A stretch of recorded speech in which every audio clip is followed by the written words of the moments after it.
from all this chess, but okay, we have 15 minutes to talk about anything but chess because the games are still starting right now. There is, okay, I need to do this because the mic is gonna be not on the best performance. So first 15 minutes is like e4, e5 and so on. There's not that much chess to commentate, so it's our chance to shine and talk about. Finally, after 7 days. It's been a week. It's been a week, really? It's been a week. Okay. Feels like a week and a half because there are some breaks, some Zumba dances. Some more Latino. Yeah. We are seeing also the vibes from the inside the hall, so the games are just starting right now. We're going to watch, obviously, as you're used to, the best live games from all the categories, starting from under 8 until under 18.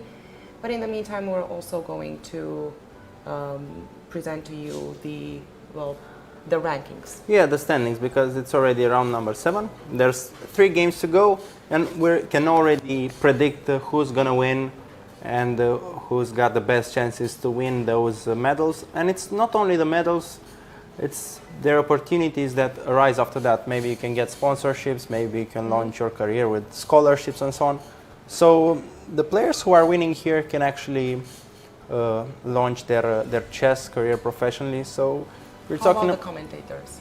The commentators. Are you going to launch your professional commentator career after that? A good question. Maybe if I don't know, World Cup, FIDE needs a commentator. But yeah, I will stream. Actually, after this tournament, I will keep streaming on my Twitch channel. So I'll just plug it in. I'll be on Kalin Chess. I usually stream every Tuesday with Title Tuesday, trying to get interesting games and some celebrity opponents and stuff. So maybe I had a few wins that were sort of amazing. And of course, I'm gonna brag about them here. I had the win against Ariantari with the black pieces with the French. I had the win against Zigalko Sergei with the white pieces with the London, and maybe some other win, but I can't remember right now. But these were the moments that I was playing for, like maybe getting a scalp, beating some famous player and getting a video clip of it, and then when I'm 80 and look back at my life, I will remember these moments and tell the stories to the grandkids. Because nowadays with online chess, these are the stories. I played Title Tuesday, I beat Ariantari. Previously it was okay, we played how do you call it, correspondence chess, and the game was lasting for 2 years and so on. Oh, there's a beauty to it as well. So on your Twitch, on my streaming, Twitch, yes. Are you bringing guests as well? No budget for guests, but if you ever want to be a guest, of course. Well, that was my hint. Yeah, of course. You can be a special guest. I think I was collabing a bit with Alex Banza, the famous streamer. The famous. And I was on his channel from time to time. And I actually have a good collab with the Chess Heroes channel. They sometimes do this on Sundays. They have this World University Leagues, something like that. And we comment on that every other Sunday. And that's actually a really interesting community, playing between countries and universities, and it's sort of a good online community. Chess Heroes are from South Africa, and they have the same time zone as Romania. So it's kind of random. But it works well. Yeah, it works really well. It's unexpected to have the same time zone and the different parts of the world, but yeah, I actually played for their team as well, so good connections with South Africa if you ever want to visit there. Of course. Because I know you're big with traveling. And yeah, you mentioned I mentioned correspondence chess, and I was encouraged it. Yes, I was thinking when I was in Edinburgh playing for the Edinburgh Chess Club, they have this amazing sort of piece of history where they played the first correspondence game between Scotland and England, and that was the first time they actually played the Scotch game. This is where the name come from.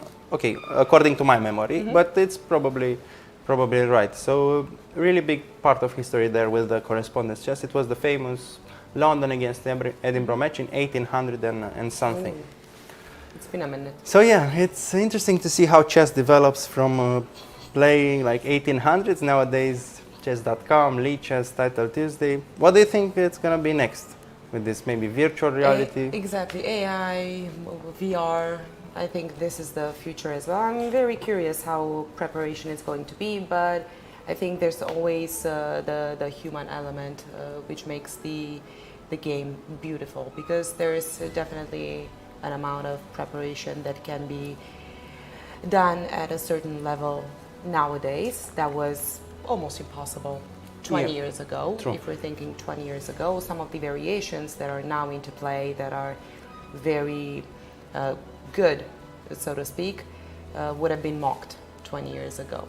Yeah, because they didn't have the computational capacity to just go for these lines where you sacrifice. And there is this famous line in the Fortnite Sicilian where white gets the king on f3. It was really famous a couple of years ago, and imagine if the players from 100 years ago were seeing that, the king on f3 in move 15, they would be like, okay, this is just an amateur making mistakes. But now with all this knowledge we have, we can reinterpret chess. And I was thinking, because how I got sort of hooked with chess was that romantic era where they were sacrificing a lot. I don't know exactly the period.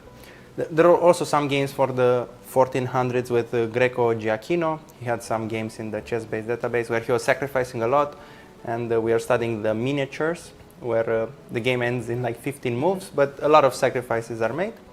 And sort of chess then got more mature. It was a lot about strategy and so on, how you develop the pieces. With Morphy, he was still doing sacrifices, but the opponents were sort of mature enough to defend better. But now we sort of go back with AlphaZero. He's also going for these sacrifices, but not at the same level with like sacrificing pieces and stuff, but giving pawns for initiative. And okay, in my mind, it's like a full circle moment where romantic chess is again in the forefront, but sort of with a different twist, with a more modern twist. More mature, maybe. Yeah, more more strategic, mature, a and bit more strategic twist. But it's great to see more tactics. You know that I'm a very big fan. What are your expectations out of the games of today? Because yesterday we had such an intense and interesting day here at the games with a lot of twists and turns. So I'm curious, what do you expect out of the games from today? I think the level of preparation will be higher. I mean, I can speak this from a coach perspective. As I said before, I'm coaching 5 kids today, and we already day 7, the preparation has reached move 20. Until now it was 10 moves, maybe some little tactical trick here and there, but now we're going to move 20 just to sort of push further and keep improving this opening preparation sort of method. And if we are doing this in our team, I'm 100% sure that the resources that other teams have are even greater. So I think we'll see some preparation that that will surprise us. So the level of openings, I think we can already see. I predict to see amazing ideas, and it's also because this is the last 3 rounds that maybe players are saving some ideas for these last moments. Maybe some opening novelty they didn't want to play in round 1 because it wasn't decisive enough, and now they're just giving their all and showing their true weapons. And probably we're gonna see something interesting. We have Axel Valoy in the images. He had a rough tournament so far. Rough tournament. But he started well. He started really well. I think a 3 out of 3, and then he had a pretty dramatic loss at some point. We're going to look at throughout the day at the standings, and I'm curious where he currently is in the standings. I was actually looking at his games, and it was almost all the losses came from overpressing, overplaying for a win. So that's understandable. He's the #1 favorite, so on paper he is supposed to win this tournament. So he is feeling the pressure, but he also feels like he needs to play for a win every kind of position and risk it. And it felt to me, looking from afar, that his risk management wasn't objective enough. I mean, maybe with a couple of draws he would have been still on the top board, but he decided to overpress in some games, and he got losses as well. But we could still see his fighting spirit, and I think this level of chess is high. So just a small misstep. doesn't really account too much for him. You were mentioning that you are training five great kids, and I say great because I got to know them a bit, and they're absolutely fantastic. What is their mindset, or how did their mindset evolve, or their morale during this competition? Okay, actually after the break, we had a one-day break, we managed to get the pressure off them. It was sort of clear that nobody was playing for medals anymore, according to the rankings, and this actually helped us to focus on the chess. So the pressure is off and we're just focusing on the chess. We're having a good time, and even though yesterday we had a couple of losses in our team, they were taking lightly, and still the discussion was about chess and okay, the type of mistakes we had. It wasn't so emotional or so tough. It's a bit light-hearted, and this is my comfort zone when the pressure is not there yet. So we can play around with opening ideas. Today I suggested something more interesting, maybe a bit more risky, because we are here to enjoy chess, and the rest of this tournament there wasn't like a need to open up the cloud engines and find the best move and to try to defeat the Night Dwarf. No, it was light preparation, and I think good spirits, great jokes with the team, and I actually enjoyed this. And I'm also sort of slipping some knowledge or some tricks that they can implement in future tournaments with preparation, even if it's light-hearted. We still are doing some chess, and I'm trying to teach them a trick or two, and I think this is the sweet spot where things are chill and we can still take this seriously, but focus on the passion of the game, not the result, or okay, it's European Championship and so on. Because once you think of that, then your brain goes into panic mode, and it's not optimal. So the morale is good. The morale is good. The only thing that sort of concerns me is the time management. They're still spending a lot of time in moments where they can make sort of easier decisions. It's still, their chess hasn't reached that maturity where you can make simple decisions without blunder checking for 3 or 4 times. And they can reach critical moments with little time on the clock. And this is where we're trying to work out where, okay, make simple decisions faster and save your time for end games, for critical moments, because with all this opening preparation, nobody really decides the game from the opening. It's always the end game or a late middle game, so you need time for that. And yeah, that was basically the whole talk of today. Save your time for critical moments and just enjoy chess here in day 7 of Mamaia. I think we've seen this yesterday as well, where a couple of players were in time trouble, and some decisions were made probably in a split second in positions that were maybe theoretical draws, and we've seen a player lose in 1 or 2 moves, and probably time trouble came into play. Yeah, we remember the Mihaela Trifoi game. I can't remember the opponent's name, but we were watching Mihaela, and the position was a theoretical draw, but sort of slight misjudgment, and it was all over.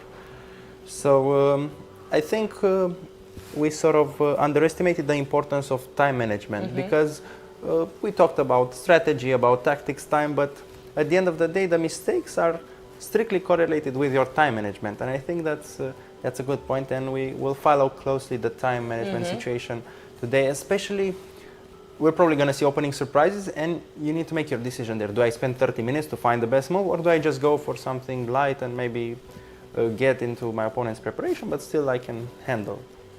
I mean, I think this correlates to how you handle these types of surprises as well, how much in control maybe you tend to be.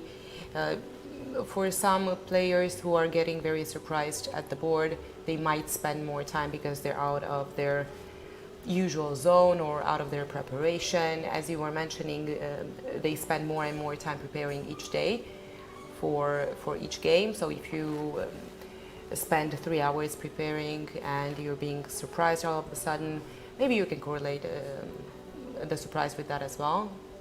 Yeah, I'm not sure if that makes total sense. And also with preparation, you need to spend maximum 3 hours with your preparation, because the players are waking up at maybe 8, 9, having breakfast, and there's a lot of time until 3 o'clock when the game starts. And if you spend all your time just preparing, there's no energy for the actual game. So I'm curious to see that as well, because I've had it in my career where I was preparing for 5 hours, but when I was reaching the game, I didn't have the energy to calculate. I was just doing the memorization, but couldn't really finish it or convert any advantage that my opening preparation gave. So, well, I hope you have a lot of energy today, because we have for 4 hours, and we're going to just get into it in just a sec. We're going to start with actually girls under 8. Yeah, girls under 8. We know that from experience, things maybe are moving a bit faster at that category. Yeah.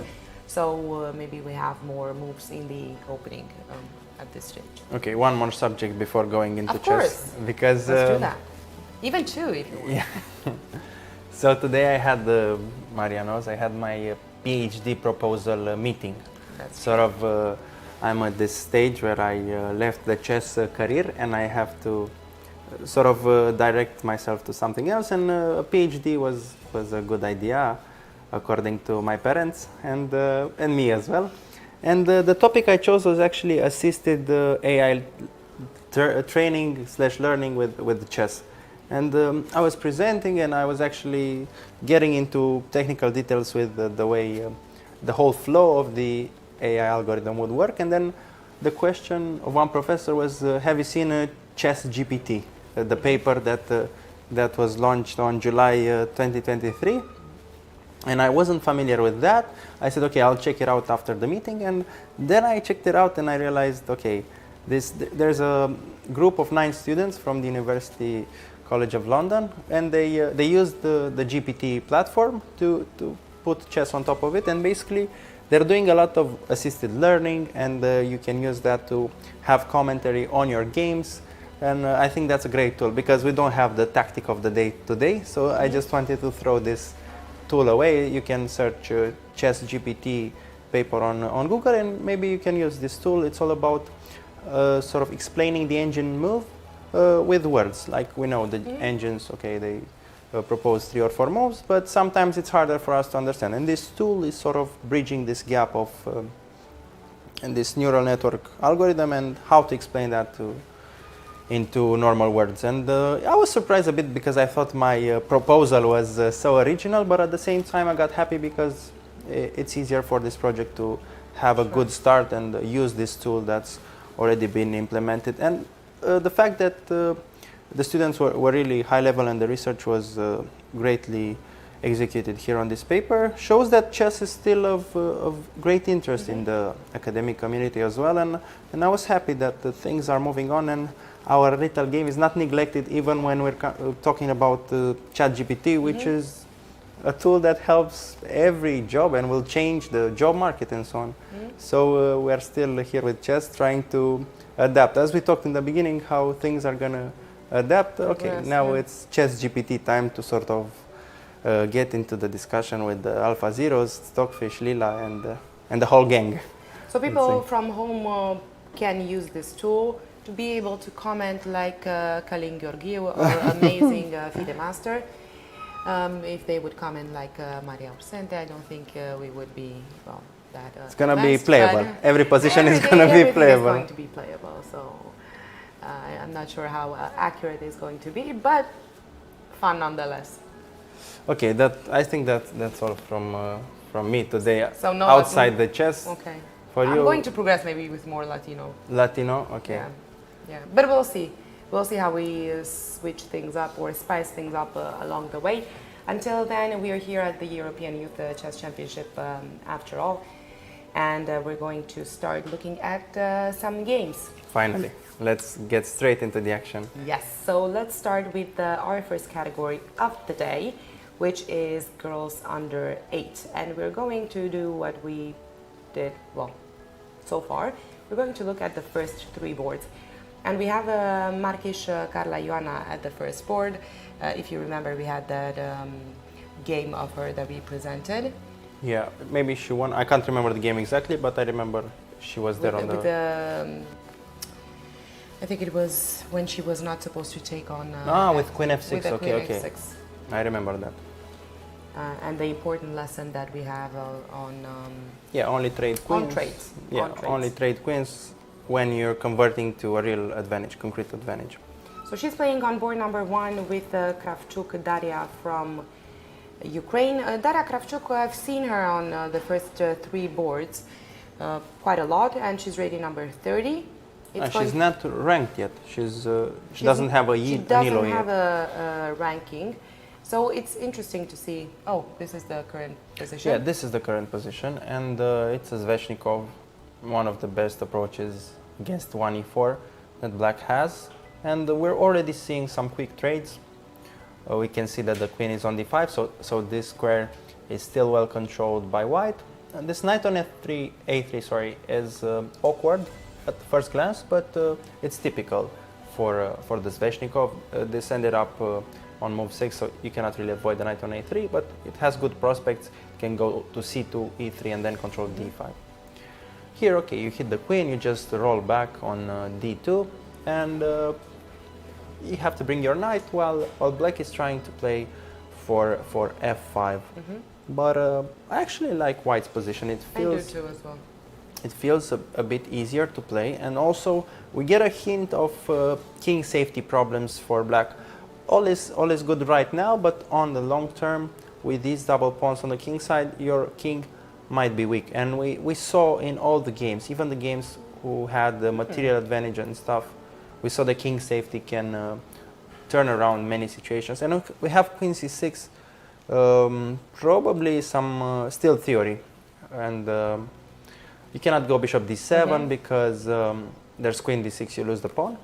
If you block with the bishop, if you block with the queen, you lose the rook. And you sort of, by elimination, you have to move the king. And you move it to e7, and again to the point that we highlighted, your king is going to be in an awkward spot. But I wonder if bishop e6 was already in the realm of not the best move. But okay, maybe it's just theory. You never know with these positions. But I was thinking a move like rook a7 or rook b8 is sort of avoiding this unnecessary position where you have to move your king and not castle. And the bishop e6 is the kind of move that's tempting. It's the first move that comes to mind. You get a piece out with a tempo, and of course the bishop on c8, which is one of the hardest pieces to find a good square. But yeah, I think white is already better. Yeah. Unless you get your queen sort of there for a while. I mean, I can go king e7. And yeah, no, there's no. I'm trying to be the devil's advocate I can here. see that. But keeping it objective, the king on e7 is just bad. If you go on f8, I think I can, okay, castle long or rook d1, and I'm hitting d6. So we may already see big problems for black here. I think I would go with e7. Yeah, It's e7. going to be a delayed castle. Yeah, delayed castle. You go king e7. An improvised castle, I would say. Yeah, that's true. This happens in many openings, so it's not the end of the world, but your pieces are still not really harmonious enough. And Clara is Carla is still in her opening preparation, so good news for Romanian fans. Let's switch to board number 2. We have Mariam Rekhiashvili. Okay. Okay, we butchered this very, very bad. Yeah, many letters and we're really sorry for that. I promise that we're really trying here. Playing against Keser Irmak from Turkey. Okay, Alapin, normal stuff. Let's see which line with knight f3 takes, knight c3, and yeah, this is the current position. I always thought this knight c3 is sort of an inferior move because you ruin your pawn structure, and we had this exact line on the board on previous days, and we were talking about the fact that the plan is to go bishop d3, queen e2, queen e4 attack on the king side, and black doesn't really have a hook or something to work around on the queen side, but by doing this trade on c3 you're actually giving black a target. A bit of a counterplay. Yeah, you're giving him counterplay, you're giving him a target, but the real question here is what you're going to do with the pawn on e5, because it's attacked twice.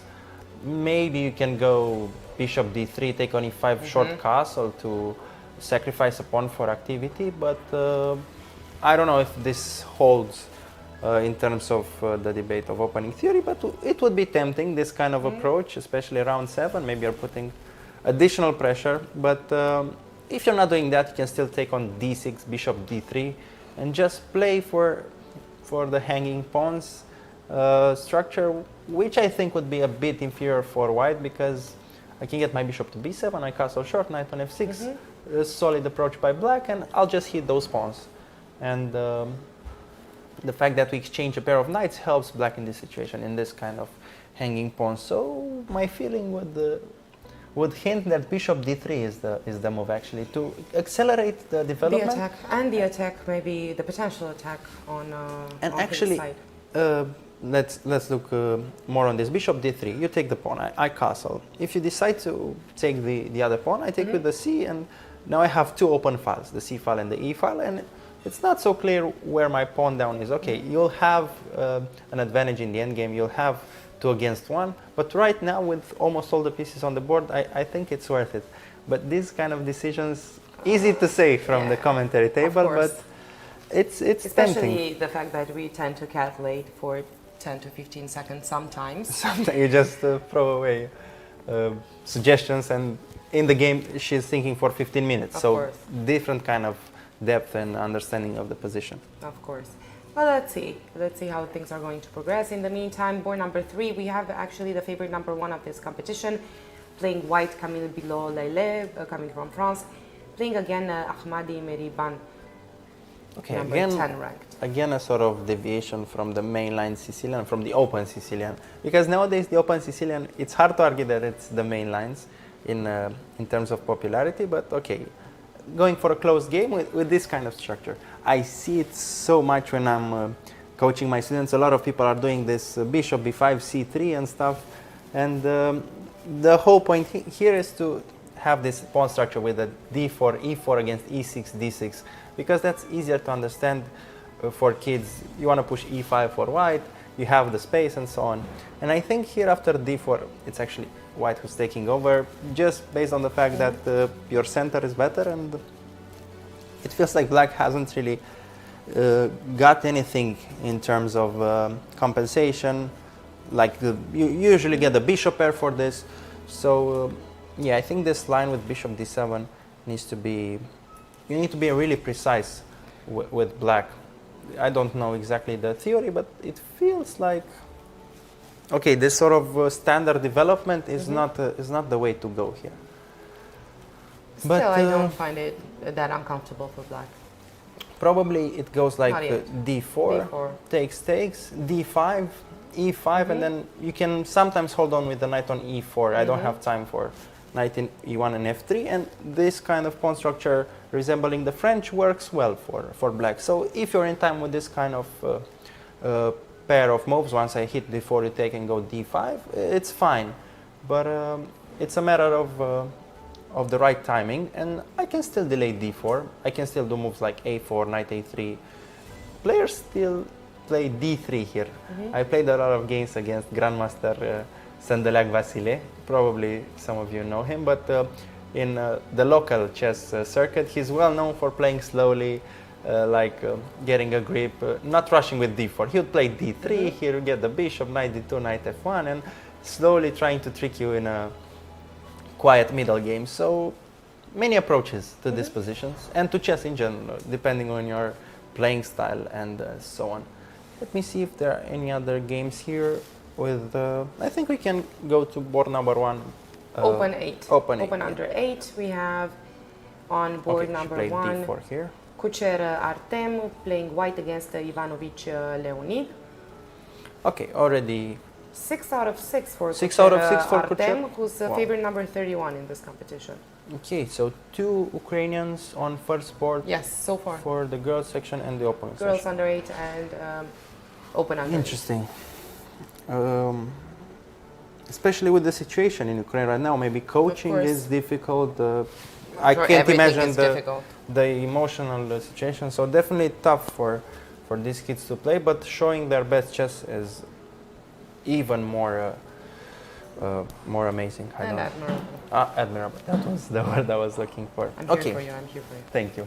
Okay, so this line with f3 against sort of Najdorf works well.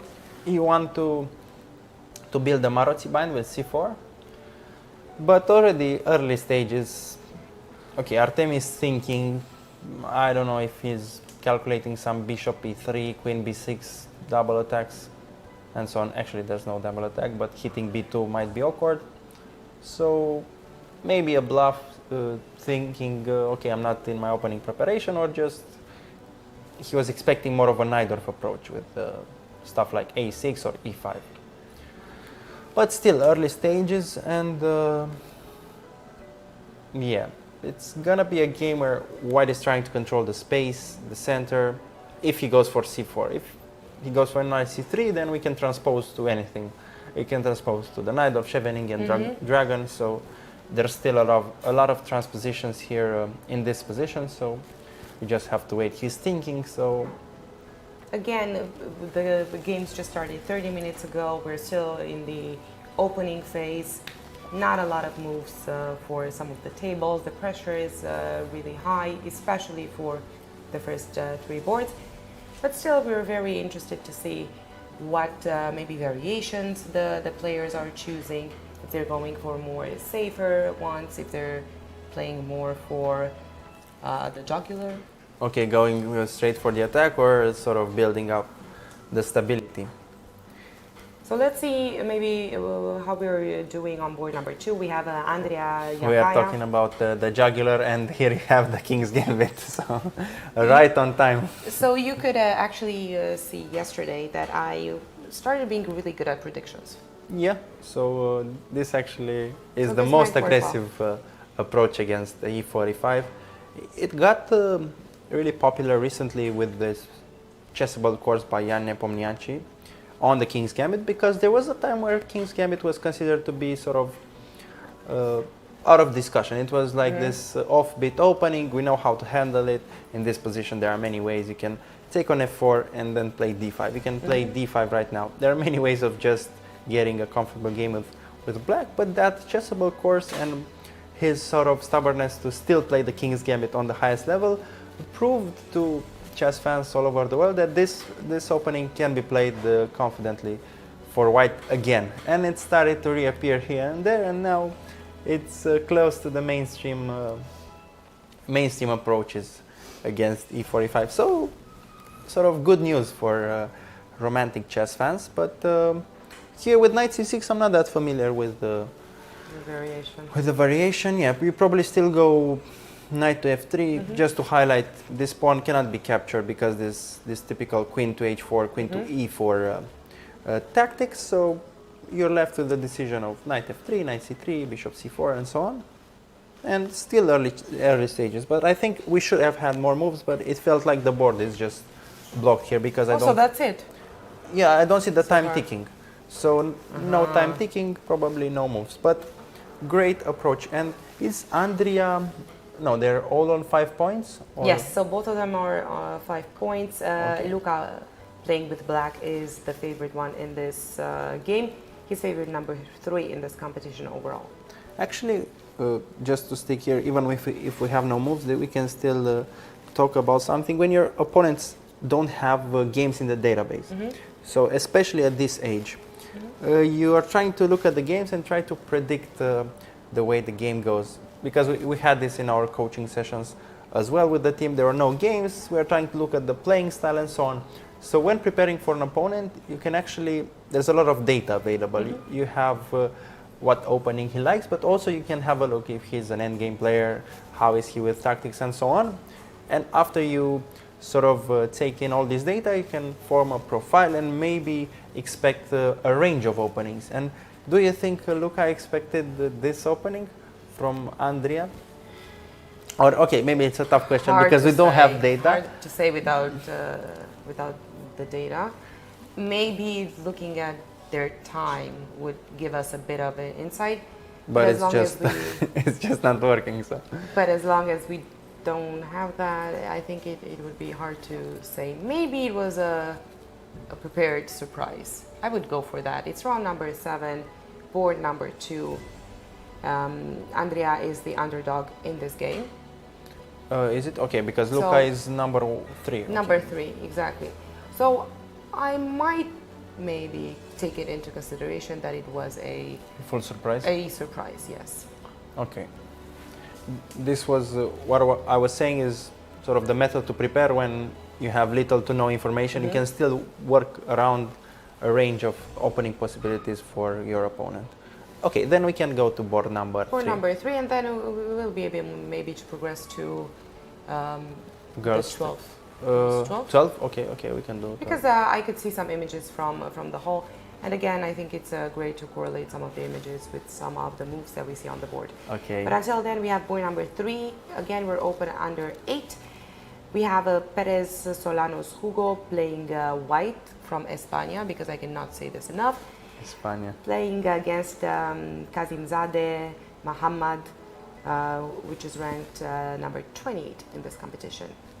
We have this gambit against the French defense, and the memories are there, so I have to go into a quick story time. When I was playing in Arad Open, this famous tournament in Romania, probably people from all over Europe at least have heard of him. There was this Hungarian player, Fring Ferenc. He wasn't a professional player, but he only played this against the French, and I was always losing against this variation. So That's very interesting to see. So yeah, I was always losing against him, but sort let's of see. I was checking the opening more closely, and I got down to the science of it. Of you take the pawn, sort of knight c6, knight e7, knight f5, some concrete ways of dealing with this. But first time I encountered this, it was a disaster. So this is actually a valid choice against the French, but maybe you can employ it once a year or something like this at the right moment. c4 is probably not the way to go, according to Kalin-Gheorghiu's engine. But maybe this was a surprise as well. yeah, but c4 goes against Yeah. the spirit of the French. You need your attention to be there on d4. A move that, True that. d4 is a move that's sort of closer to the spirit of this position. But going c4, closing down, I don't think it's the way to go. But okay, the opening has sort of little to no influence here at this level. In terms of the blunders, the decisive mistakes are being made. Later on in the game. Yeah, if you compare games from here to World Cup, in World Cup we can say, okay, after c4 Magnus is winning. But here it's open debate, and still anything can happen. So a5, okay, actually this has of course some benefits. Breaking the hearts of French defense fans with c4, but actually gaining space and going for this a5 makes sense. And you don't have this d3 square for the bishop. The downside is that I can get a grip on d4 with the knight, and it's going to be even harder for you to develop the bishop. But right now you need to make a decision. a3 is off the table because the pin is there. Exactly. I can take on b4 twice.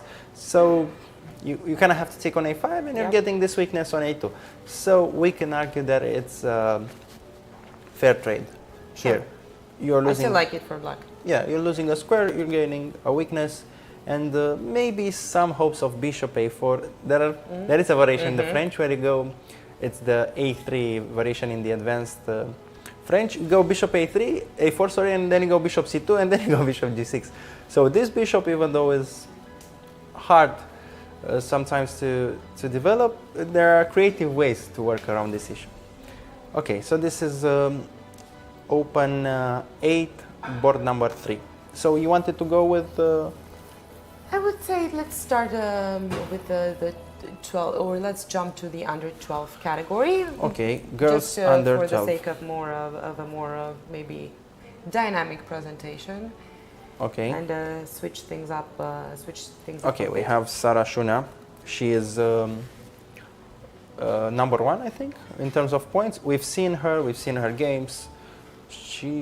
It feels like she's controlling this category, at least from what we've seen. It's At this also by stage, points. yes. At this stage, she's in the first place with 5.5 points out of 6, which is quite an impressive result so far. She's playing black against Ladiamik Kinga, and she's a favorite in this game. Sara is rated number 7 in this competition, while Kinga is a favorite number 14, coming from Poland. Okay, so this variation going for this g6 hinting at the dragon. Okay, this theory was arguing that after e5 white is better here, but the lines are complicated, so knight c3 is the normal way to go. And going for this quick e5 break, this is also theory. So Sarah is sacrificing a pawn, but she gets a good compensation in terms of development. Knight g4, and now it's her move. Decision time for Sarah Shunea. Does she go bishop e5, knight e5, just move the queen on b6?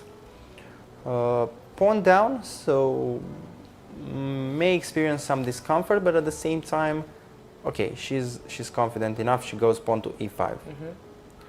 So it feels like she has this line figured out. Maybe she played it Maybe before. she prepared for it. Yeah, she prepared for it, and white has spent 20 minutes already, so I would be comfortable with black here. And after e5, you can start jumping with f5. It's not so clear. I'm not so comfortable with this kind of move in the Sicilian because you're giving away the squares. And Sicilian is a lot about this central square. So bishop g3, I can't really see the follow-up. Do we have images actually from the hall as well? I think we have images from this game. Okay, she's Sarah super confident. Or not. Because she made this this facial expression that was like, oh. How is she with the time management? Time is good. Time, she spent only 5 minutes. Good, translating into still in prep. I mean, that's the way we think about it. If you're not spending time and it's move 14, then you know how to play, and if you know how to play, that means you prepared, and you're prepared. Or you're so nervous that you don't even want to think. But I don't think it's the case for her. She's neither. Yeah, not with her, but in general, you have the other side of this scenario where you're so nervous that you keep making your moves fast to sort of hint at the fact that you're still in theory. I'm actually slightly worried about bishop g3. I don't know what decision white has here. Maybe knight d5 intermezzo, but you can play knight d5 later as well. But my concern is that this knight on g4. Okay, you play knight g4 here, of course, threatening checkmate in one. That's good. But then, what's the next step? What's the story for this knight? Because the story usually is that you go on e5 and maybe you trade on d3, and then you can argue that the job was done. But here on g4, we don't really see a follow-up. I mean, you cannot. I don't think you can put your bishop to g3 because you have f5 and you're threatening both f4 and e4. Okay, this is a good point, but I was calculating that I can get away with it actually. Like knight d5 or even queen d5 followed by h3.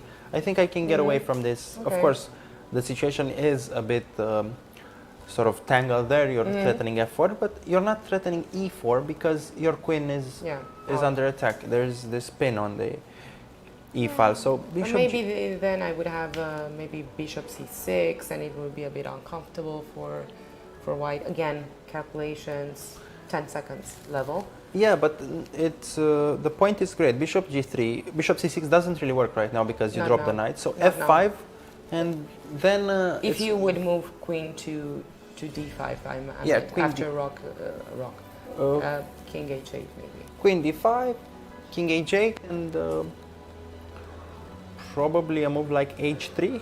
And if bishop c6, just queen c5 to pin your bishop. This is the kind of way to go, but h3 can be met by f4. So f4. Already complicated lines.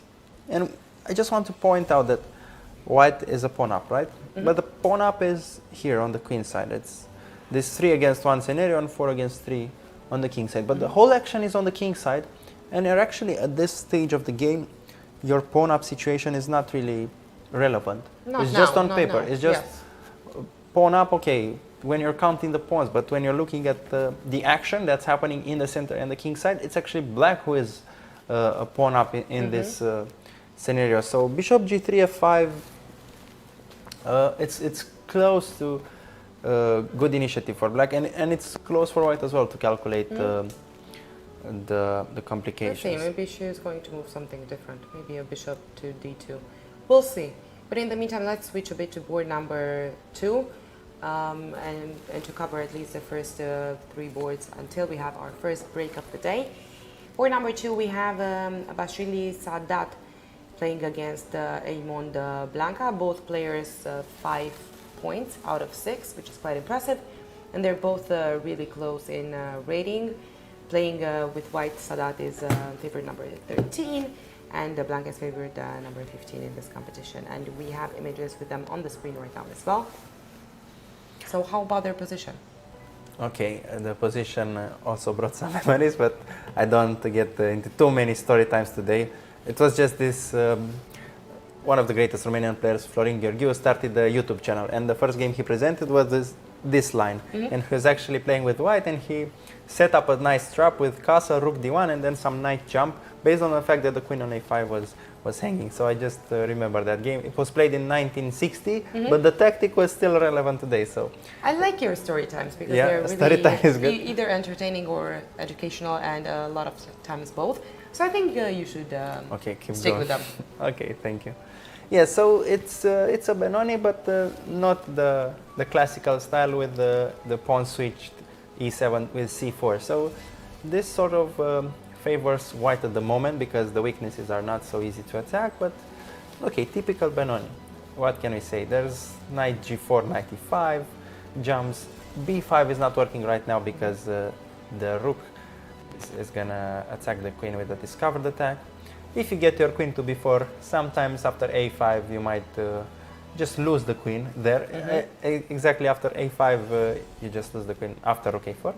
So black doesn't have the space, but has the possibility of pawn breaks. So typical Benoni, and in terms of time management, it's black who spent more time, almost 30 minutes. And I'm curious because if you're the Benoni player, you're so familiar with this position. Even if it's a delayed Benoni, there's not been the central exchange of pawns, but I'm curious why the time spent. And again, I think this is the main theme of today, spending time. These small decisions, they add up. If you spend 5 minutes here, 5 minutes here, and then you reach an endgame and you realize, okay, I don't have time, I need to make rash decisions. So really important details here. It's only move 11, but your time management is showing up later. We talked about this before. Or the small decisions, they add up, and then that's how you get the result in chess. Okay. Let's go to board number 3. Board number 3, actually we have playing with white the favorite number 1 of this competition, Vujovic Vera, playing against Calioncu Beren. Okay, we have a French, the Steinitz variation with the knight e2. Okay, this we are more familiar with knight e2 starting from this position. It is sort of more known, but knight e2 here is also some old line as well. You just want to develop the bishop on h3, so there's never really a confrontation with the bishop on c8, and you don't do the trade. Oh, knight b8. This is a hint that something kind of went astray for black, because going back with the knight so early, even though the knights still have maneuvers, the position is slightly closed. It's a hint that maybe the situation is not comfortable for black, and judging by the time, 1 hour 30 for white, 54 minutes for black, so a bit uncomfortable. I'm a French defense player, so the urgent strategy is to just go f5 usually, close down the king side, and then start hoping for counterplay on the queen side. But I think f5 here is still not on time. I can go g4 and I'm still opening up, so tough decision. Yeah, let's see, but we have images from yeah, we have as images well, and from this board actually, and we have in the images the player playing Beren, who's playing with black pieces, and how does she look to you? I mean, she I does know, look a bit stressed. I know the feelings. Being a French defense player is tough sometimes, but a lot of times rewarding as well. But this kind of situation where your king has not castled yet, and I don't think you can castle safely because I can just take on f6, or one of the worst things that can happen to a French defense player. But probably she's gonna castle here. I think there's not that much decision making going on because there are not that many moves. A bit uncomfortable. Yeah, it's tough, and this line is not so seen with 92. So good preparation by White, and this is the downside of the French defense. Even though it's so beautiful and the strategy is so complex, sometimes your opponent can prepare exactly against your line and get this kind of advantage where you're struggling to find a way out and to even castle. But okay, French still has resources. The pawn on d4 is a permanent weakness, so if you can get away from the kingside attacks, things will work out well. But I think it's time for our first break of the day. Let's do that, and then we're going to come back with more games here from round 7 European Youth Chess Championship live from Mamaia.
Okay, we are back here with round number 7. I'm FIDE Master Călin Gheorghiu. I'm here with the lovely women FIDE Master Maria Ursente. And we're looking at under 12 category, but now we're switching the action to girls under 10. And we can see the game between Asnad Bakshizada and Maria Anistorae. What's the ranking situation? I think Maria is close to the leadership. Yes, she's on 5.5. So and both of them are number 1 and number 2 after the 6th round, with 5.5 points out of 6 games. Asnad with the white pieces is the favorite one in this game. Okay, we have a Slav. If you're ever looking for ways to play against the Slav, just search this position. No, not this position, but the Slav, and search for Vlad Giano's games. He was brilliant against the Slav. He was having great percentages. But okay, leaving that aside, a queen trade offer. And is the white going to go for it? No, I don't think you can, because this bishop on c1 is closed. It's blocked by its own pawns. Knight on e5 looks good, but at the same time this is not stable. I can hit it out to the f6. e4 is permanent square because there's no pawns there. So adding things up, black is favorite in an endgame. So you kind of have to move away, but I think if we go back, I think something went wrong with the black strategy. I think it's a bit too late already about when we're talking about black's position. Okay, go knight d7, f4, white's position, sorry, f4. Okay, takes. Maybe this decision. Maybe. This decision is bad. In d5. It's bad because these knights, again, they don't have enough squares for both of them, so probably a move like knight e2, slow but effective. You reach knight g3 and maybe you hit e4. And okay, you have this bad bishop on c1, but you have a strong center. So this is sort of the argument. But once you make this trade, e4 square is weak, the pawn structure has been leveled up, so yeah, tough decision here with knight takes d5. Tempting. A lot of these players, they really like trading because they're relieving the pressure a bit. Maybe the position was too complicated, but having this kind of trade, it favors it's not black for sure. Yeah, it's not that the knights are leaving the position, it's that the pawn structure changes, and this change favors black. Okay, queen d1, this is... She's trying an attack on probably with the g4.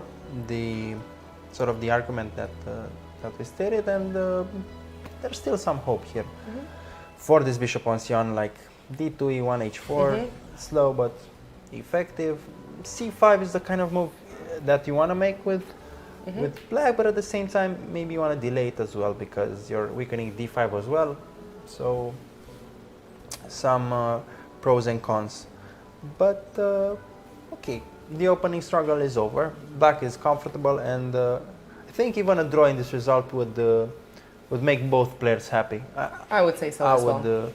I would sort of and I would say also for the Romanian player playing with the black pieces, because she's ranked number 19, might be a good result overall for her. Again, this is something that we stated overall day in and day out. At this level, the stakes are really high, the games are really good. Sometimes, especially maybe under 8, under 10, sometimes under 12, ratings don't tend to matter that much, even in other categories. And you mentioned the fact that she may be content with her performance so far, but I would argue that this is actually the moment to push further. You realize it's maybe the tournament of your life. You started at number 19, now you're number 1, playing for the gold medal, and this is the moment to actually not be happy with any other result than top 3. I agree. Right? Because this is the kind of psychological debate when, okay, I'm happy enough, let's just slow down. But it's actually the other way around. When things are going well, you need to keep pushing. And this is actually a lesson that I learned from Grandmaster Tiberiu Georgescu. He had a good course on chess psychology, and this is the kind of thing he was saying. When things are going well, don't just stop and say, okay, this is enough for me. Keep going and try to take advantage of this form. Because Maria, I think she had a close game in round 4 where she was losing, but she sort of saved that game. And from then on, things went really well. So I think this is what it's called in general building momentum. When you can build momentum, you just and it's easier for you to keep pushing forward. So I think it's going to be an interesting game, and yes, Marian Istoroae might just go for the win. Yeah, and it's equal, not equal. Black is tiny bit better, but it's not like decisive. For people at home watching, they may be thinking, okay, Black is winning, let's start celebrating. No. But it's not the case. It's just a slight strategigical advantage. It's something that I call, what do I call it every day? Playable. Playable. Okay, that's the word of this is the word of the of tournament. the tournament. Moving to board number 2, we have This is a Scotch. Doan Bao playing white against Kamiska Zuzana. Both players 5 points. And we're here with the decision. It was a Scotch because we know this this kind of pawn structure. And this decision time, take on a6 or not? What do you think, Maria? What's your intuition saying? Maybe without figuring out all the calculations. Do you think white has enough resources? Because a lot of kids are worried in this type of situations. They don't have. They're gonna sacrifice. My king is weak, and they cannot really figure out by calculation if this is the right moment to take or not. But usually you go. Instinctively, I would say yes, without calculating. Yeah, it's important to say. This is the right answer, I think. But I'm not sure. So I think I would take, King and then B8. maybe knight d5. Yeah, and it's not so easy for white. Let's go with concrete stuff. So takes king b8, knight d5. You cannot, if you go queen e6, I grab b6. We can stop the variation there. White is winning. So the only other way is to take on d5, takes. And then you lose a piece. Yeah, I'm hitting the knight and the queen. not. You have to go on e5. And then I was thinking, takes on e5, takes to the pawn, and pawn to d6. If you take, I'll take b6. The line keeps going. You go queen e6. And then this is sort of the moment where you need to look for a move for white. And if there's no move here, I would think that, okay, maybe this is too much. And I don't see a move for white, so we roll back the calculation. So takes king b8.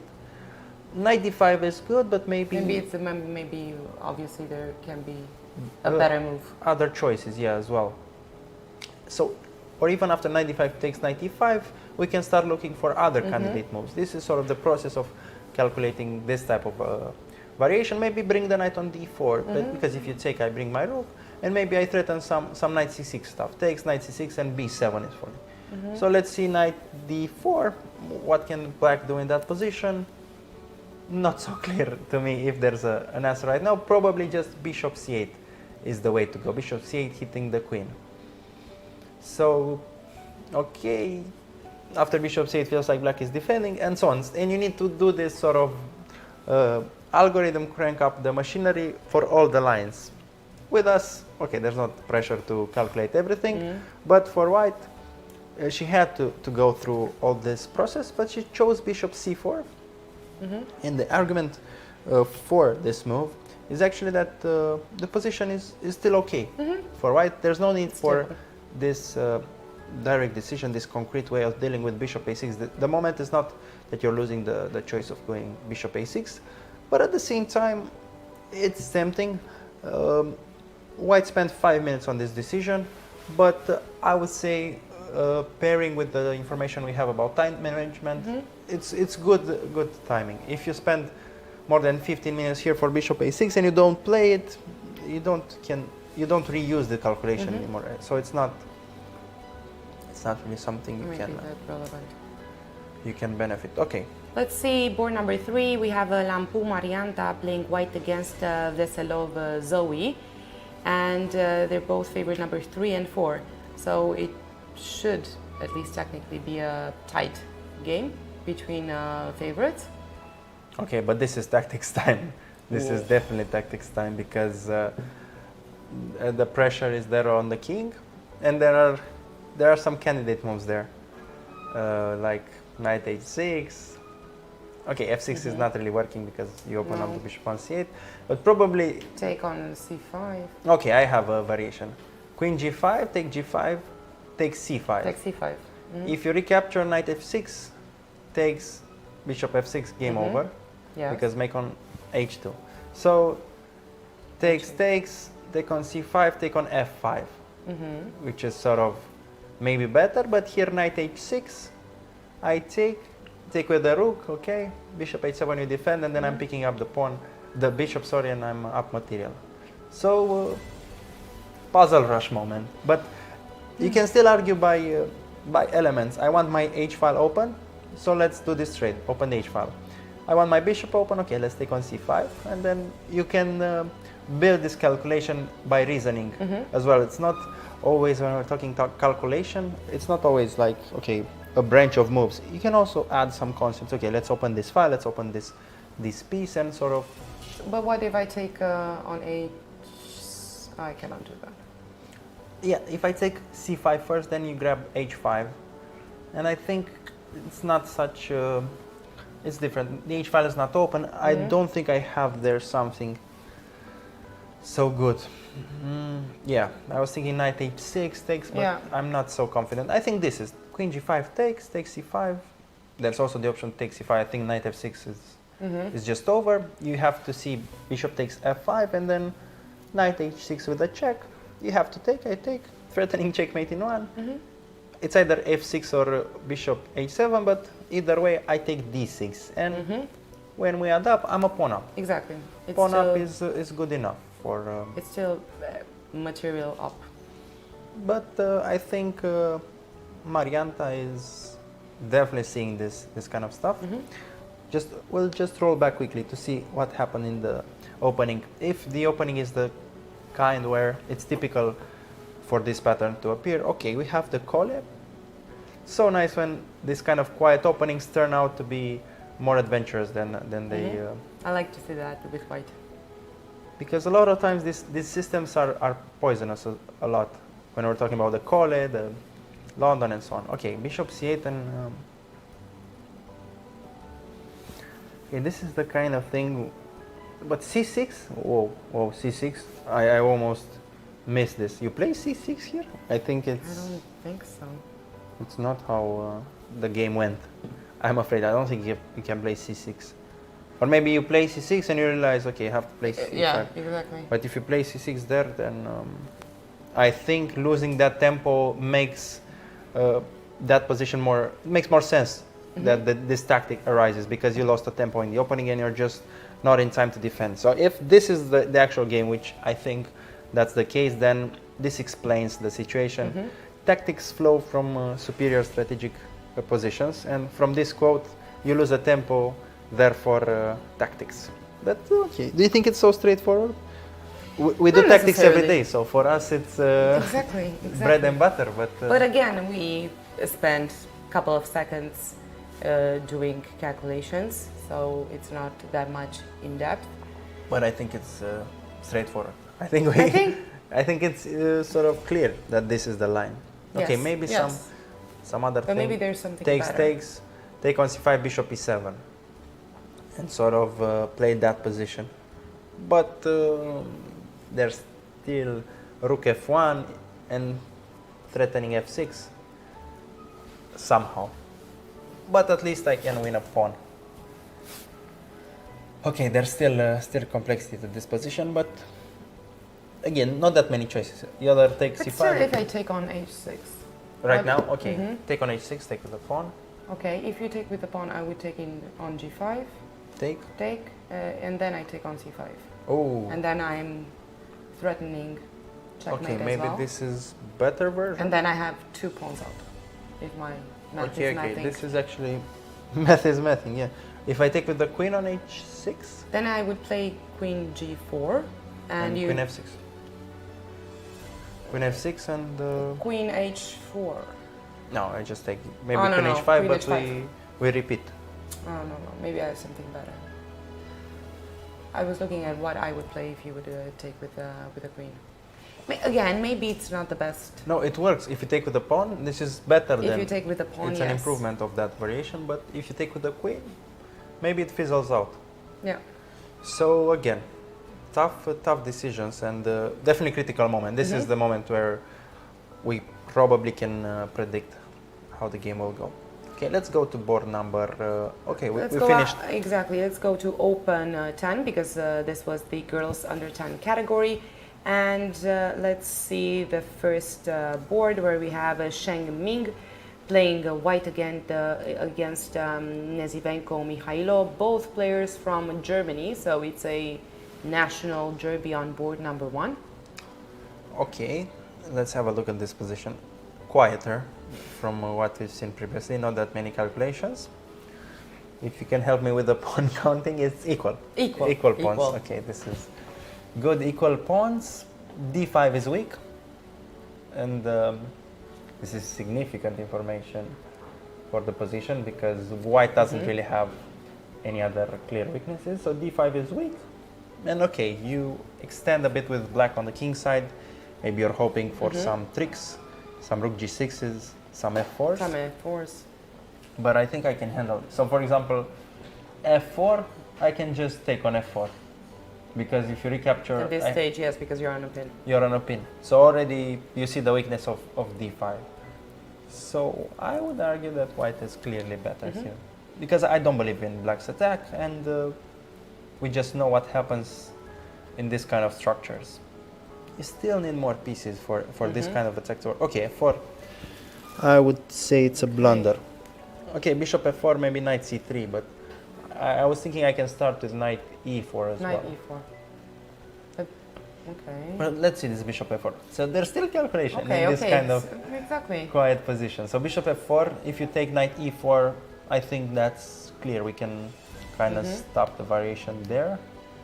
Unless there's queen E7 on the pin. Okay, I can just go knight D2 there. Okay, we can stop there. Queen E7, knight D2 is good. So bishop F4, knight E4 works in white's favor. But bishop F4, knight to C3, which is an intermediate move, you need to still figure out. If you take on C3, I take on F4. I don't like this trade for white. The C3 pawn will be weak. So bishop F4, knight C3, bishop D6, knight to D1. Okay, I'll just lose an exchange and... No.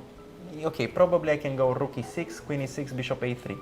And now I'm trapping your knight. So if we're doing the math again, if you lose the knight, then it's two pieces for a rook.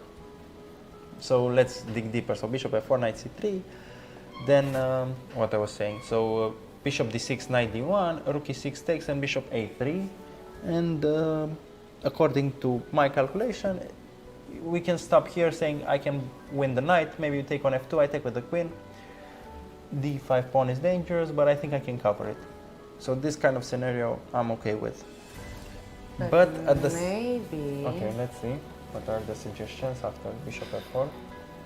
So if you take on C3. Yes. Take on E6. What if I take on E6? Ah, and you can go rook E1. Then I would go rook E1. Sure, you have Knight knight D1 to E4, but you're on a pin. I have F3.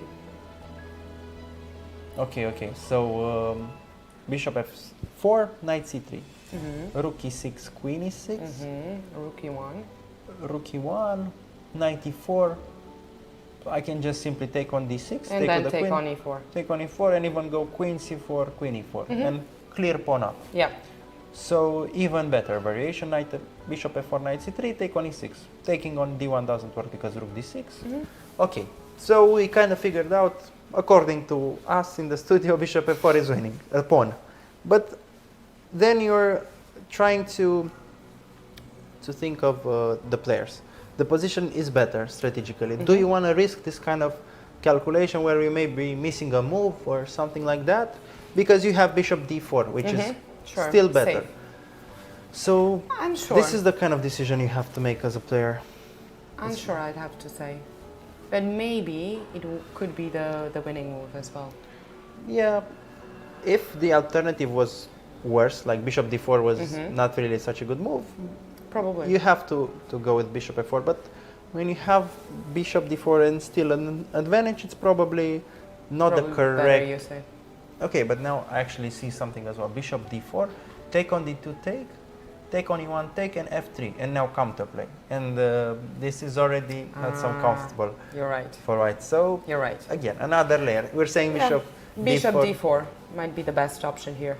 No, actually no. Bishop D4, knight D2 takes, take on E1, no, and then bishop F3. D4, right. And then F3, and I have counterplay. And But then what if to bishop E4, F4, yes. I take as well on D2? With the rook? Or No. what? So bishop f4. Take on d2. Take on I d2. retreat with the bishop. Okay, so not necessarily. So bishop d4, some awkward stuff with f3. So again, we go back. We did additional calculation on bishop d4. So bishop f4 might still be the best move.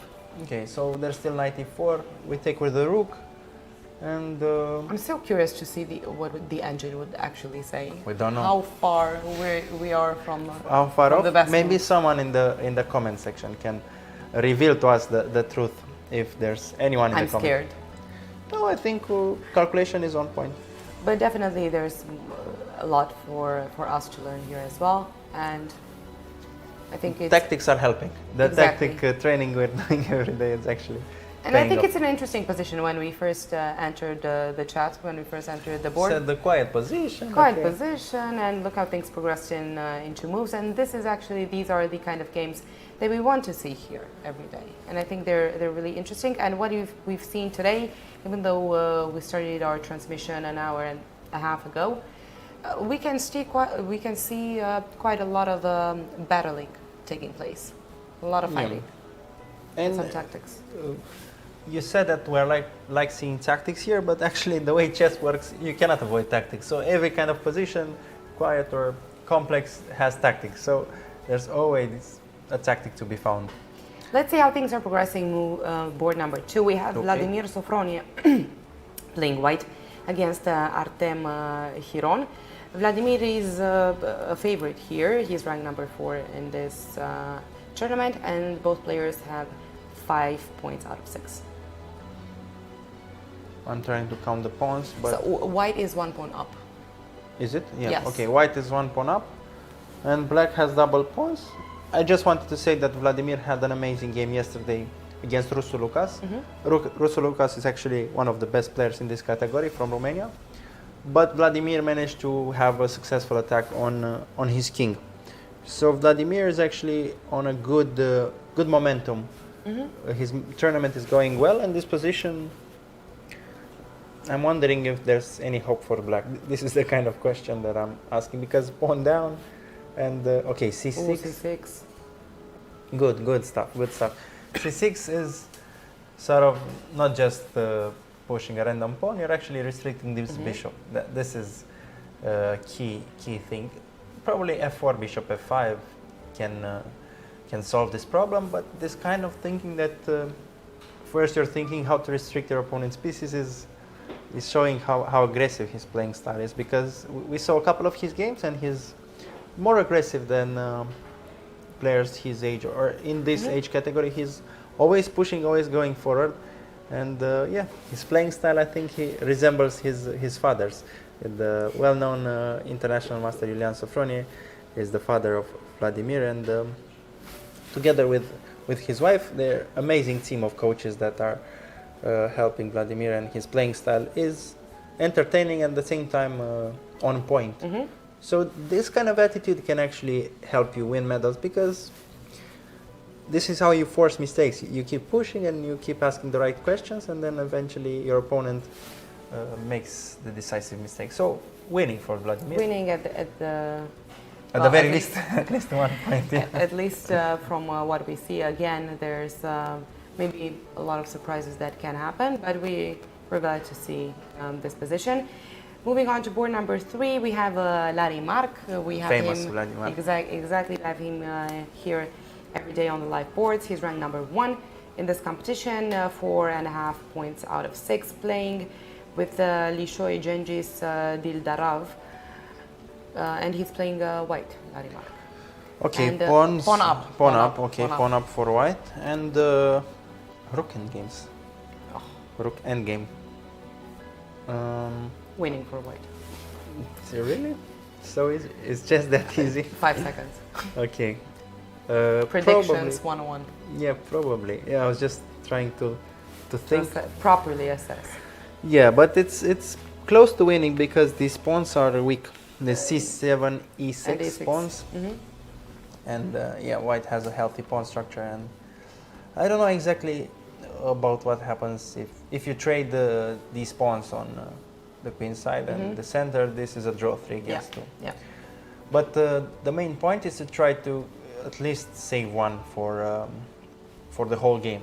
So you avoid this theoretical draw. So winning, but at the same time, not so easy. I would Not so easy. base this winning conclusion with the fact that white's rooks are a bit more active, and there is an easier target for white on e6, because it feels like it's easier to attack. But okay, rook b6 here, rook d7, rook b8, take on c7, take on b3. I'm in time to take on e6. So rook b6 actually doesn't work. Doesn't really work. Yeah, it's tough with this rook endgames, because calculation is not so straightforward. Like rook b6, rook d7, I have rook f7. You don't really want to trade a pair of rooks here with white. So yeah, this is unknown territory to me. Okay, I keep quoting the Dvoretsky book, but it's still, I haven't reached the chapter of complex rook endgames. I only read the pawn endgames one. So, okay, for Larry Mark fans, he's a pawn up, according to our counting, and he's playing for the win. Of course, even if it's theoretical position and so on, games are decided by mistakes. And the fact that you're a pawn up, you can keep pushing and so on. So, Larry Mark favorite, and we don't know what's the concrete evaluation of this position, but okay. Let's, we Keep might going. come back to this game. We're going to go with open 12, because before the break we were presenting to you the girls under 12. So I think we're right in time, because we have also a very interesting national derby on board number 4. But for the moment we're going to discuss board number 1. We have favorite number 1 actually playing on board number 1, which is something that we haven't seen, I would say, in a while. Okay, a player to maintain To the lead. maintain exactly the board and the lead. So Ahmad Kagan is playing white against Marina Feragut Pau. Actually, he's not in the lead. Pau Marin has been taking the lead of this competition, 5.5 points out of 6 games. So far, he's rated number 4 from my favorite country. España. Yeah, but we need to give some praise to Pau Marin, because he's brilliant player. Already under 12, we've seen Exactly. some sacrifices, we've seen some great games, and it feels like he's clearly one class above his peers, from afar at least. It felt like calculation was on point. He's A bit having a really nervous. good tournament. Yeah, a bit nervous. We saw him a bit nervous in that moment with when he was sacrificing, and we remember it was he was really showing his nerves, but maybe that's a sign also of how much he cares about the game. And we're going to have some images soon with Pau Marin. Again, we were discussing Open under 12.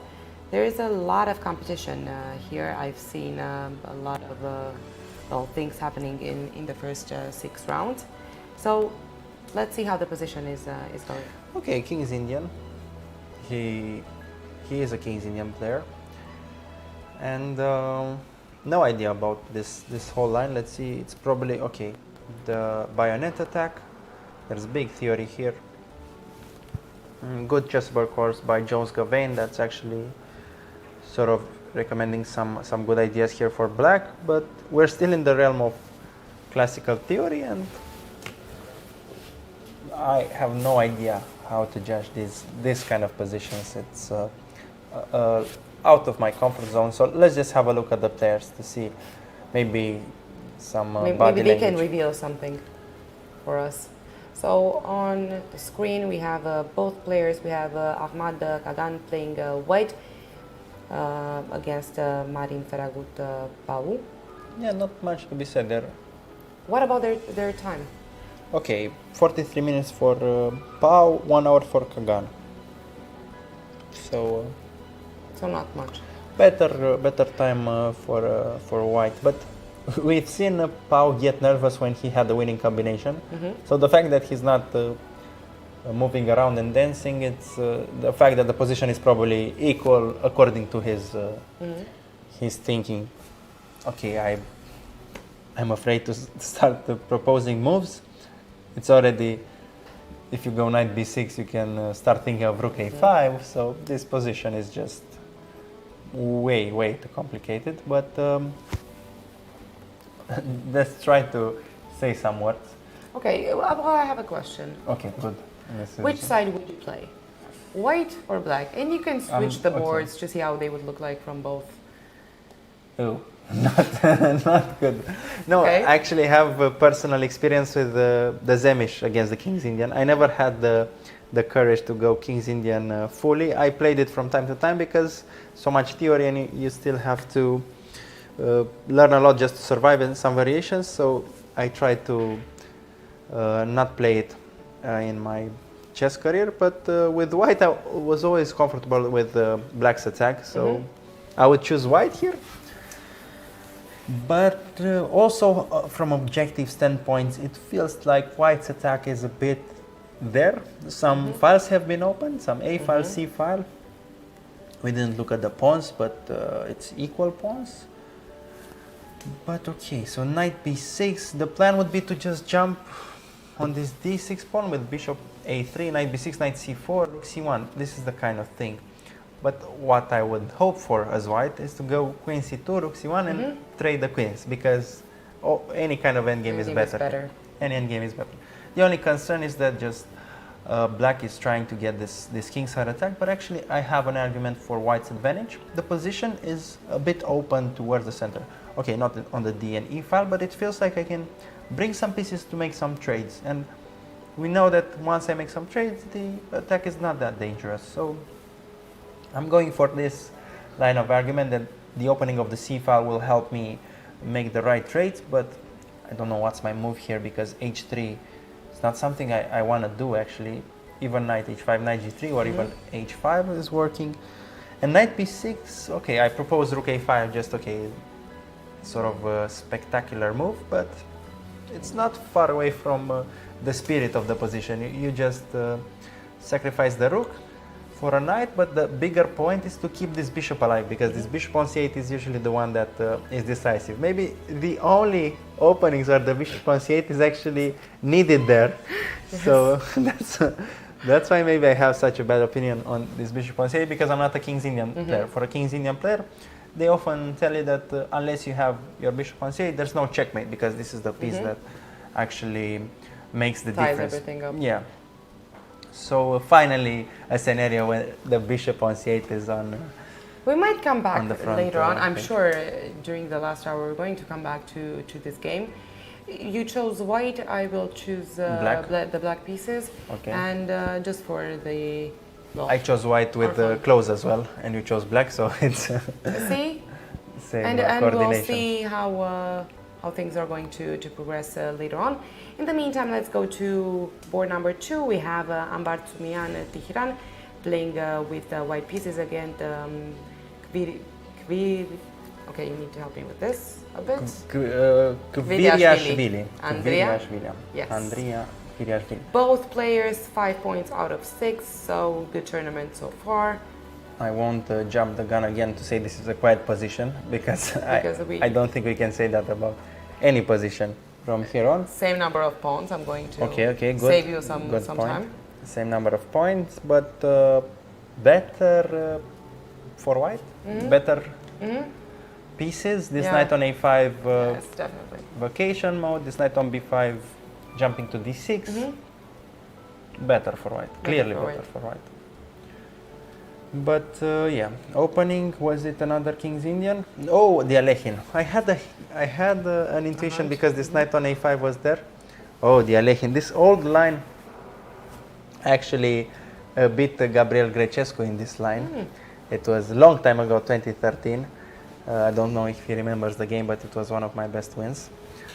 He's still a great Alekhine player, so it was a really interesting game. And yeah, black is spending a lot of time here. There's only 30 minutes left. And, wow. Do we have? I think yeah, we have images with both players on screen. Again, this is board number 2 for open under 12. Tehran Ambar Tsumian and Andrea Kviriashvili, both on screen. And clearly, I would say, based on the posture, the time, that this might be a bit uncomfortable for for black. For Yeah, Andrea definitely. playing. So the strategy here is to complicate the position, because if you go the normal path, things won't go your way. But I cannot see really a way to do that. There's some threats, like knight c7, knight d6. Not so clear how you defend against them. But I would argue it's around +2, +3. And this is the kind of evaluation we feel here, because things are not really adding up with black's position. Definitely But a okay. good one for white. As an Alekhine player, you may be comfortable with this kind of scenarios, maybe slightly worse endgame and so on. So maybe his experience playing with the Alekhine might benefit him, unless Alekhine was just a surprise choice. But I don't think you can afford to do that at this level. Stakes are so high, Alekhine needs to be in your main repertoire. But okay, let's switch to board number 3, where we have Dogan Umutanil playing against Nemitz Alfred. Nemitz Alfred playing with the black pieces is favorite number 2 in this competition, and both players have 4.5 points out of 6 rounds so far. okay, h3. Sort of, you need to go knight h6 unless there's tricks with knight e3 and so on. Okay, he went knight h6, and sort of similar with that knight on a5 in the previous game, kind of out of place. I can just push f5 and f6, and I think I can take advantage of this knight, but there's also c4 for black. So it's good for black that he has counterplay, otherwise the position would be hopeless. So it's a question of, do I stop the counterplay first or keep going with my attack? My personal preference would be to just go b3 to stop the counterplay and just slowly build on the king side later on with f5, f6. Yep. These double pawns, sort of interesting to decide if they're good or bad, but the hint is that they're helping white with the attack, and they're also restricting some squares. In terms of bishops, this bishop is clearly better, but this particular moment, it's all about the king side And the speed of the attack. and the speed of the attack, and the bishop on b7 is not really contributing. So even a great piece on paper can, if it's not active on the right side of the board, can be useless. I would say. Let's take some time to go to board number 4 as well. We have a national Romanian, derby here. Tudor Henry playing white against Galesh Randi. Tudor Henry is rated number 3 in this competition, and both players are having 4.5 points out of 6 rounds. It's so interesting to me. So okay, Tudor And Henry both of them are on screen. on the screen. Okay. Very charismatic, and we're going to have more images from this board as well. It's interesting. I played this position against Tudor Henry as well. I was playing black. It was a transposition from the Queen C2 Nimzo, but it's so curious. He only plays this kind of pawn structures with white, and his experience has to be so vast. But time management, he's only 17 minutes left. So I think Oh wow! this Again. is clear sign of going Grischuk style, but not. I don't think it's a good strategy. He won the previous round with time trouble because the position was better, but this is exactly how this game went against him. He was in time trouble and he just made a mistake, and I managed to convert to a winning pawn endgame. So This is really personally, interesting. I'm a fan of his chess, but this strategy of going for this time trouble thing, I don't think it benefits him. I think their sort of psychological approach to chess, sort of going to with these tricks, trying to showcase some physical body language, I think it's just unnecessary. Just make decisions. Here probably f3 is the move. You need to defend f2 instead of f3 or rook f1, but f3 feels a bit better, and then you just rook c3, rook b3. Not greatest decision in the world here. He goes rook f1. I'm looking at the time, and he has 17 minutes left, while his Yes. opponent has an hour and almost 18 minutes. That's a very big difference. Yeah, Time it's difference at this. biggest difference we've seen today yeah. in terms of So far. time. And we did mention at the beginning of our transmission today that we are going to be focusing quite a bit on The time management and the importance that it has in the game. So we're going to still follow maybe this game even later on in Yeah, I think we our can go back transmission. and draw some conclusions because, okay, maybe that's the way, as we talked yesterday, same situation with Tudor Henry.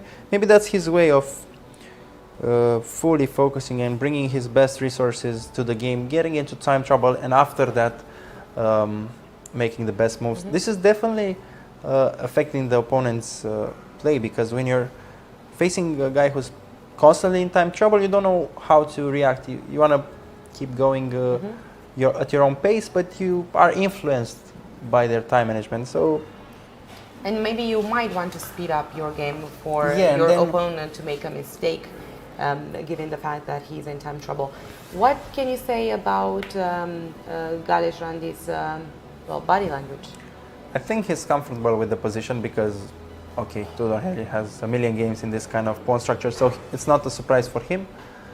But reaching around move 20, okay, there are some decisions to be made, and I hope for his fans that he doesn't really overthink this time trouble situation. Like, okay, what's the approach? Should I go fast? Should I go slow? I think he just has to keep going, and a decent plan here is to just go h5, h4 to start your counterplay on the king side slowly. Okay, he needs to address this rook c3, rook b3 threat, and he has the option of bishop f5 to trade the bishop. So he has good options, unless he gets too much in his own head with the time trouble situation. I think he's gonna be fine. But okay, these positions are objectively playable and balanced, but Tudor Henry has a lot of experience in this kind of pawn structures. What is your prediction? I think Tudor Henry will win, but he's gonna be in big time trouble, and we're gonna see some. I think he's gonna win, but still it's gonna be really close based on his. He's just a really good player. I mean, even with all this theatrics behind the scenes, his chess is just amazing. I mean, I played against him 3 times, and every time he was just really well. Okay, I'm not a fantastic player, but I can see the level and the calculation and stuff. He was definitely on par with me. So it was. Yeah, I don't know much about Galesh Randi. He's probably good as well because being on this level 4.5 is not so easy. But And I yeah, think they've met quite a lot on the national stage. Exactly, because they're on the same category. So I'm sure they have quite a few games under their belt. This might come into play as well. And we know this for a fact. It does matter, maybe at least at this age, when you are facing an opponent that you've lost maybe a couple of times or that you won against a couple of times. It can affect a bit or it can build a bit your confidence when it comes to that particular player. Yeah, the only question mark with this game and these kind of games is why the unnecessary theatrics behind the scene. We saw, I don't know if you remember, Tudor Henry against Matei Dodoi. They were spending hours in the opening for move 8 and all these nerves and emotions. Maybe I'm sort of maturing my way out of getting emotional about playing chess, but I think it's just a stage where you don't really need so many theatrics. I mean, it definitely maybe depends you can on explain everyone's. this more. I think it depends on how each of them expresses and can express their emotions, maybe calm their nerves, manage their feelings on the board, manage their focus as well, because this is something important if we were just looking at the body language. Okay. Focus can be quite important. Now, maybe we can ask the players at some point why they feel the need to stand up after every couple of moves, for example. This is something that we've seen quite constantly with some players, at least. I think we can stay with this image. I think until the break we can stay with this game and this particular image. And I think it's a snapshot of what's happening inside every player. This is the level of nerves, the thinking process, the intensity of the game. So okay, let's see. There's only 15 minutes left for the whole game. There's no additional time after move 40. 50 minutes for white. For white, yeah, for white. There's still an hour and almost 15 minutes for black. Yeah, but again, this is a technique, getting into time trouble. Again, I'm bringing Bogdan Deac, but this, he's actually, Magnus said it, he's known worldwide for his time trouble situation and the way he's handling it.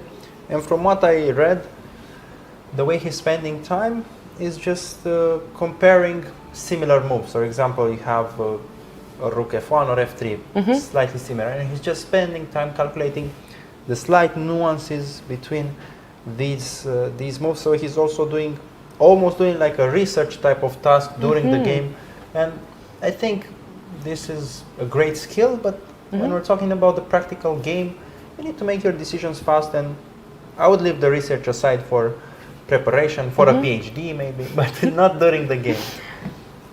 Okay, and I think on this note we can have a short 10-minute break, and we can come back with open or girls under 14. Yep. And we'll keep you updated.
Okay, we are back here in Mamaia. It was the second break we had today. We are back with FIDE Master Călin Gheorghiu speaking and the lovely women FIDE Master Maria Orsente. We're going straight to the action with the girls under 14 because there's still a lot of games to be played, and we don't want to waste time with our infinite stories about chess and life. Okay, this is the position on board number 1. So we have Geladze Kesaria playing white against Lala Huseinova, one of the players that we've seen constantly playing on board 1 lately. Both players have 5 out of 6 points, and Kesaria playing with white is the favorite in this game. Okay, it's complicated. We cannot have a concrete evaluation here. It feels like white has the initiative, pushing how many pawns they have. It's complicated for me at the moment. Maybe 7 pawns against 7, so equal pawns. And let's look at those facial expressions that they have. So they seem a bit tense, but from what I gather, white seems a bit more comfortable, maybe. Okay. This is what I'm gathering again from what we see live, and it's so nice to be able to have these images on screen, to be able to see as well what is being played and how the players are feeling at the board. Okay, it's black to move. She needs to solve some concrete solutions, some concrete problems, and her king is in the middle. Probably if you just go away with king f7, it feels like the danger is over, but we start all over again with moves like b4, opening up this diagonal with g5. A bit too complicated for my understanding, but h6 is not a move I would have guessed in a million years. The point may be that you want to go g5 and close down, but from what we know, this bishop is dark squared, and you want to keep your pawns on the opposite color. So complicated game. What about the time? The time is sort of 22 minutes for black, 48 minutes for white, in the realm of normality, but slightly better for white. And this h6 move is not something that I can put a reasoning behind it. Maybe rook h7, rook e7 to bring the rook into play, into action. Might be. Feels like the trend is with white's position. You start building up small. More comfortable, definitely. Yeah, more comfortable, small wins here and there. More comfortable, but okay. I think now I start to understand the actual point. So the center is stable. You need a pawn break. The pawn break would be g5 to attack f6 and then pick up e5. So a threat would have been like knight c6 and g5 to take this pawn. And now h6 sort of works against this threat. Okay, prevents this threat. So this is actually reasonable enough. But then it feels like it's too slow. Even though it's an endgame, the queens are off, I can go knight e6, maybe complicate the things a bit. And you're weakening some of your light squares, and I'm worried that this bishop, once it enters the game, it's gonna be decisive. But cool position, actually. Not the typical kind of position that we see from the Sicilian. So really complex game. Is Kesaria against Lala, board number 1 under 14, so can go to board number 2. There's still action in this game, but we're gonna go back. So board number 2, we have a Sketskal. Okay, you really need to help me with this one. Mariam versus Sofia. Mariam versus Sofia. It's already first name basis for us. We've seen these games for a week and a half, so let's go first name basis. We kind of know the players as well. Both players 5 points, relatively close in ratings. Sofia Moskalets from Ukraine is favorite number 9 in this competition, and she is the favorite in this game. So how is the position looking like? Okay, slightly better for white. We have a rook lift. There's this rook f3, bishop g5 threat with the pin on the f file. But I think black can defend from that. And once the threats are cleared, the center is better for black with d5, e5. So I think once I start to roll my pawns, I can claim comfortably an equal position for black and then build for more. So to sum it up, some threats right now.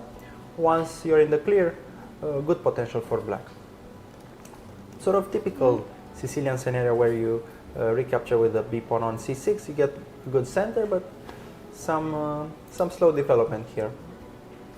Perfect scenario for white be to jump with the bishop on d6, even though it's not active, but blocking these pawns is a valid strategy. Maybe not the best, but one that I enjoy seeing.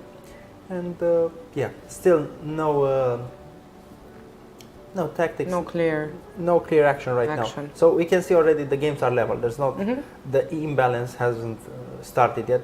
With this category 14 on, it's more toward the late middle game, end game that we see something happening. Okay, board number 3, we have a Romanian player, Iordache Alexia Andreea, playing against favorite number 3 in this competition, Chirtadze Anastasia. Okay. And we have 3 Georgian players, first 3 boards. So okay, so Georgian Federation. Yes. Clearly full dominating force, this. dominating Girls under 14. Category. Okay, we have Alexia here in the images. Her opponent is standing, dominant position, judging by the body language, and we need to be helped by our retired engines to see if white has a solution here. So, gonna have to take on f2 because if you move your queen away, something will happen with the discovered check. Still needs to be figured out if you have a square for the queen, but it feels like there's no move. No. So you kind of have to take, and then the math is kind of simple. I take with the bishop, you retreat on the h file, and then I'm jumping with the rook. I mean, I think it's just lost for white. For black. For white. Sorry. For white. And it's not only calculation. I have some logical statements as well. Your pieces are on the queen side. The action is on the king side. You are outnumbered. I'm having 4 pieces against 2, and let's just roll back a tiny bit to see where things went astray. Wow, g5. That's such a cool. What move is it? Because it's I feel this is around 16. So oh wow. Okay, bishop d3. This is line. This is a normal line takes. Okay, takes with the d pawn.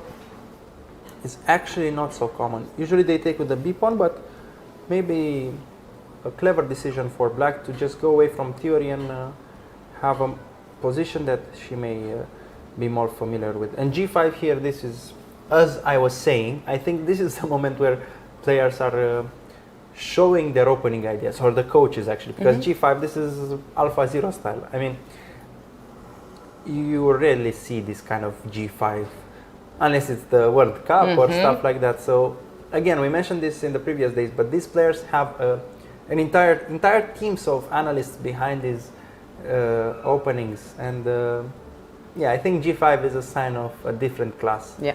And it's this kind of engine plan that it's just on point. You put your bishop on b2, which is slightly not optimal. Maybe g5 was the optimal way, and now you leave this diagonal, and surprise g5 is the best move. And also h3, having this hook. Okay, this is how engines work, and this is clear sign of good opening preparation. And it was clearly, I would say, unexpected for white. Let's see what was played as well. Okay, but after. knight a3, what's the point here? I'm missing the point with knight a3. Was there something better maybe for white to... Wow, queen c3 and... Oh, what? Knight e4? What? Knight e4, queen c5, queen f1, rook f1. Okay, but I have an intermezzo, maybe, with rook g2. And so then I have a check, and then I will just take the queen. Yeah. Okay, so... But it feels fishy. Knight g4, no, just king h1, sorry. Knight d3 as that well? takes time. Knight d3, okay, still takes. Okay, knight e4, queen Knight c5, e4. because if you move the king, then I can just take on f1 and then take on c3.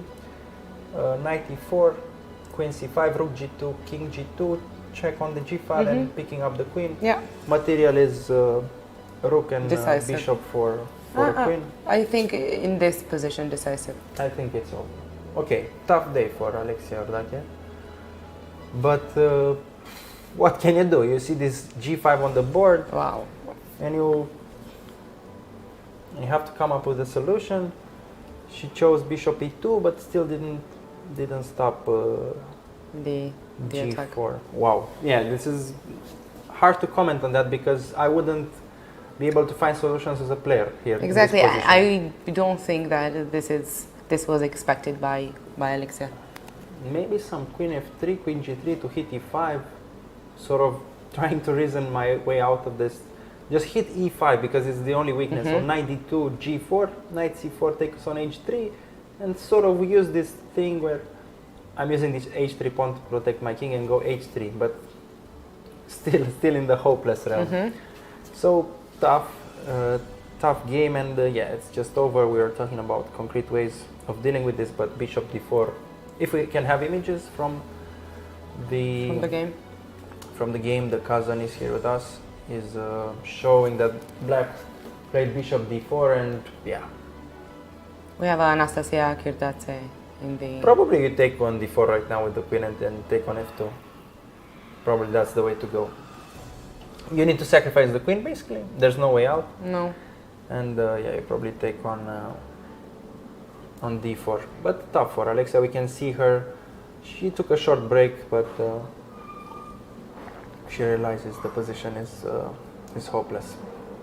Let's move then and see how things are progressing to Open 14. We still have maybe Alexia Andrieș from under 14 girls. Just a quick look to see Of course. the position. Let's see because that. we followed her games throughout the competition, and I'm just curious to see. So she's playing board number 5, playing Yeah, with board number black. five. Andrieș Alexia against Rybakova Lucy from Czech Republic. Okay. She's the underdog, Alexia, in this game. Pawn down, unfortunately, and bishop pair. But the way things went today, I'm not even comfortable to state this kind of thing. So I have compensation with the bishop pair because everything becomes so concrete that feels like all the strategy we know is falling apart to concrete solutions. And these pawns, even though there is potential for bishop to activate, these pawns will just roll down the board, like b4, a5. That's it. Maybe go back a bit to see what happened exactly where the pawn was lost, maybe. Yeah. Let's see. Okay, this is King's Indian. We know Alexia is a King's Indian player. a6, b5, and she sacrificed this pawn. Okay, this is a typical plan for the King's Indian.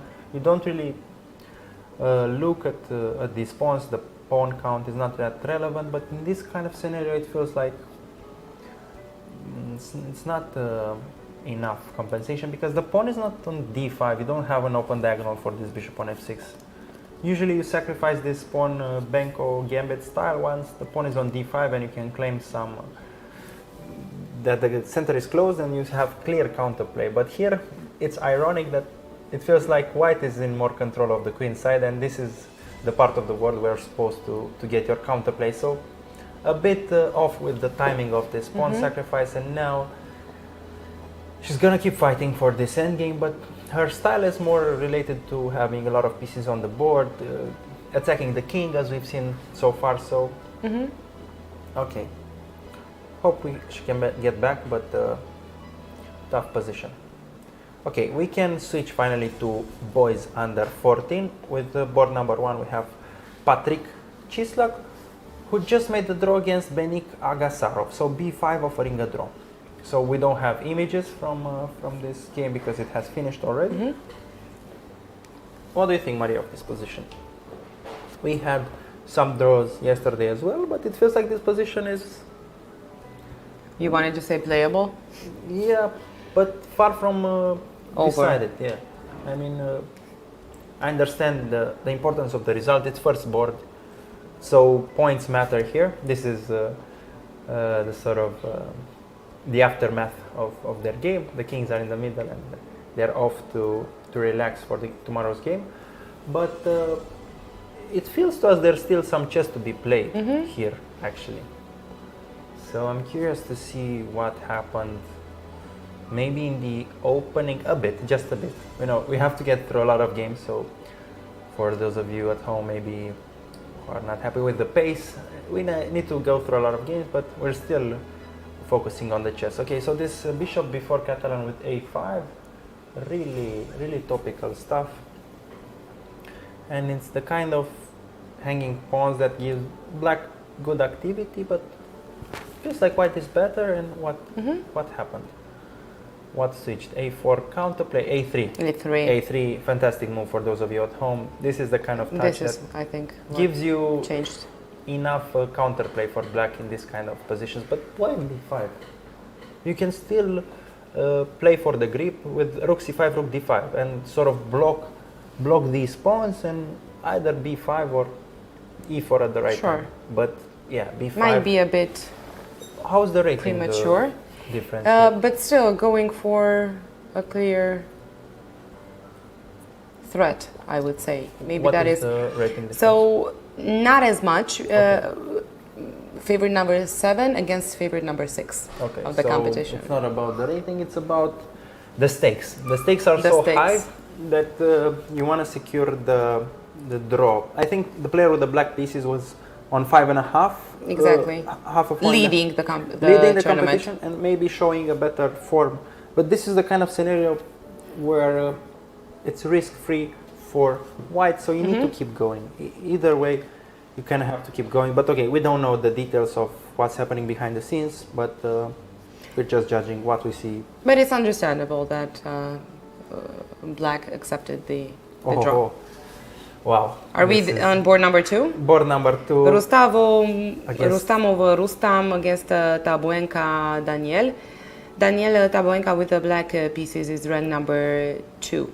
So favorite number 2 in this competition. I saw some games from Daniel Tabuenka in this tournament that actually amazed me.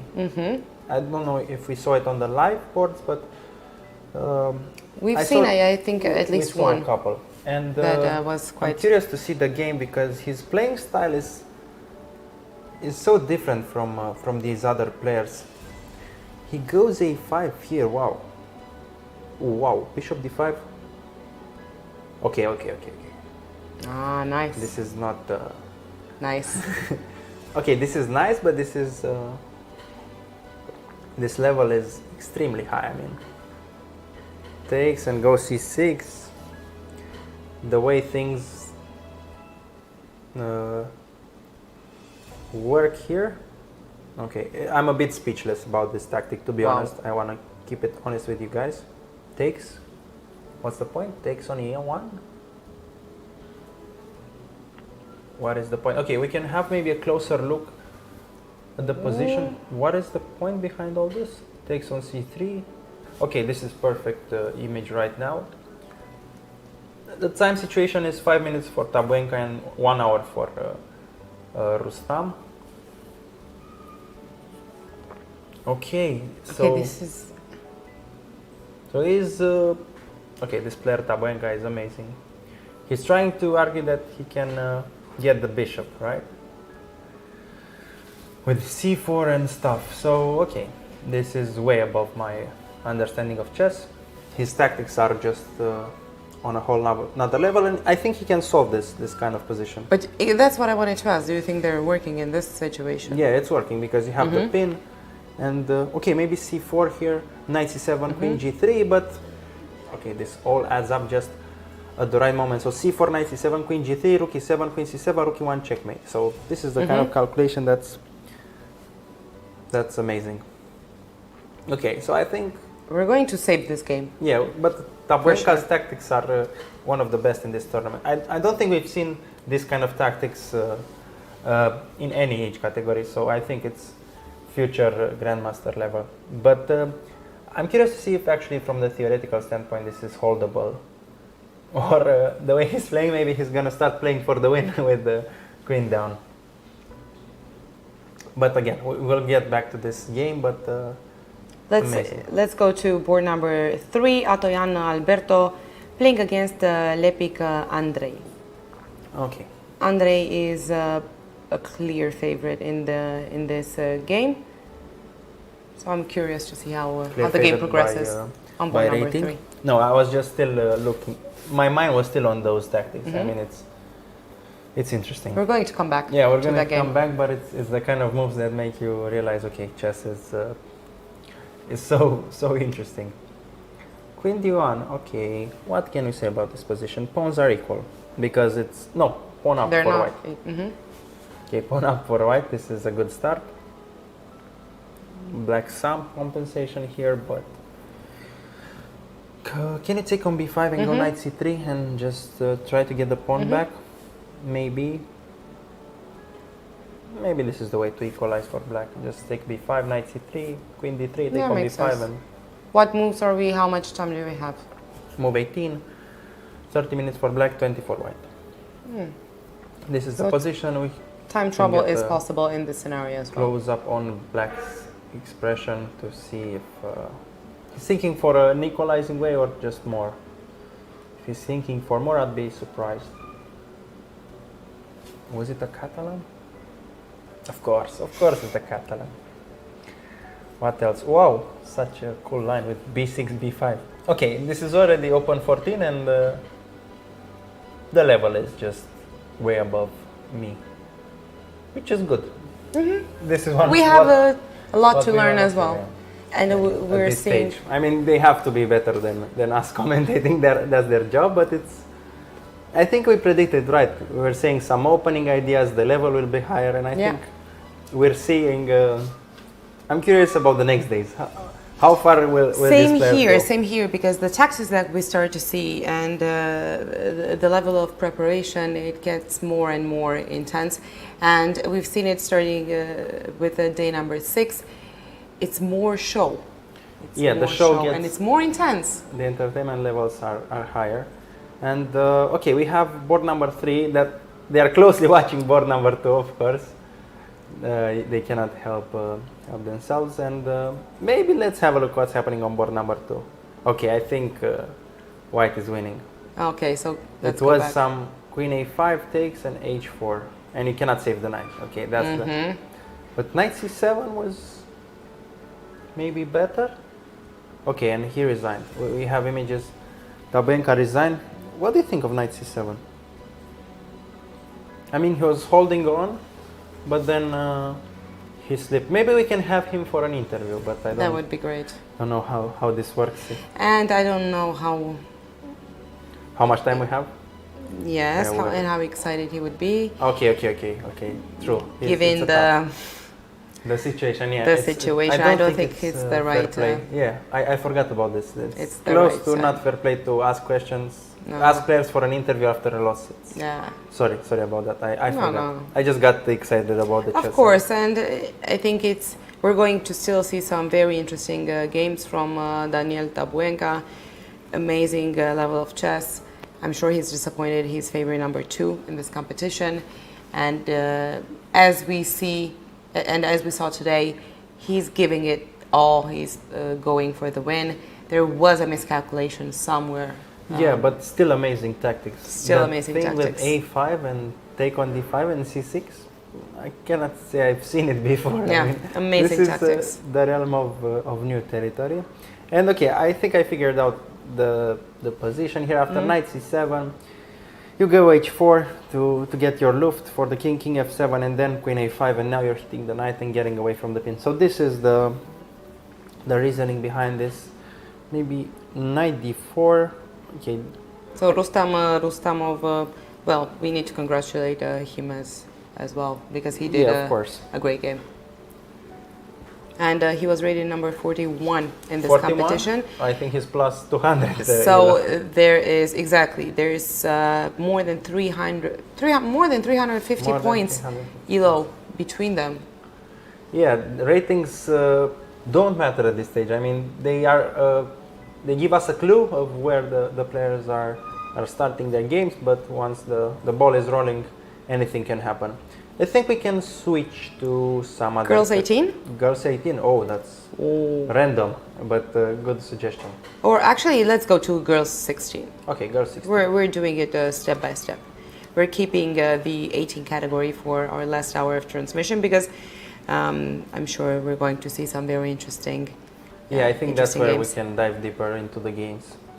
So on Board 1. girls 16, on board number 1, we have playing white Scotka Clara against Balolu Dila. Okay, some attack on the king, some knight on h4, sort of vacation mode here in Mamaia, some pawn missing on a7, black's coordination is better, the drawback is that there's an open file on the king. So this is sort of situation on paper, but if we're talking concretely, bishop c4, queen c6, okay, maybe I can get, no, queen c6 and bishop e6 and then worse enemy. So bishop c4 is the main candidate. Queen d7, again I can take. If you take with the bishop, I'm taking c4. If you're taking with the rook, I'll take any knight g6. So already bishop c4, you need to find a way to deal with this this attack. Still a bit complicated. How are we with time? Clara Skotka is playing with white and she's favorite number 11 in this competition. Currently, she is leading the tournament. Really? Girls under 16 with 5.5 points out of 6, which is really impressive. Okay, time is normal. 26 minutes for white, 21 for black. But yeah, it feels like white is better. According to this bishop c4 line, where you're actually either trading the queens or you're ruining the pawn structure. And yeah, here we have images from this position. What do you think about their body language? I mean, it's just calculation. Yeah, There's this is no, how I feel as well. No emotions that I can see. Yeah, it's not the kind of moment where you can sit back and have the time to overthink of the result or start to make scenarios. It's just calculation. And yeah, I think It's still a complicated position. yeah, of course, it's hard to figure out, but I think this bishop c4 simplification is the way to go for an advantage. And I'm saying advantage because I feel like black's pawns are weaker, and once I get the right knight jumps, I can take advantage of that. Okay, but she's thinking, it feels like she's finding a way to the advantage, but she's just trying to blunder check. And I think, did we mention blunder check, the definition of this? I'm not sure. I'm not in this tournament, no. Okay, So you can go ahead. It's a simple concept. Before you make the move, you do the blunder check, or are there any traps, tactics, double attacks, forks, and so on.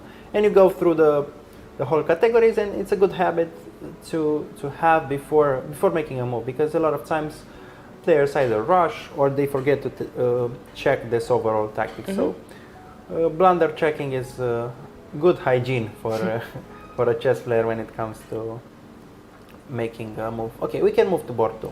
Board 2, we have Banco Maria playing white, favorite number 4 in this competition from Switzerland, playing against Ter Agnesa Stepania. So she's also favorite number 5, Agnesa. Okay. This means that they're very close in rating. So let's see how the situation is on the board. I already see 2 double pawns. 2 double pawns. 6 pawns for black and 5 for white. So opposite color bishops. The point behind last move was that knight g3 fails to bishop e3 check and grabbing the pawn.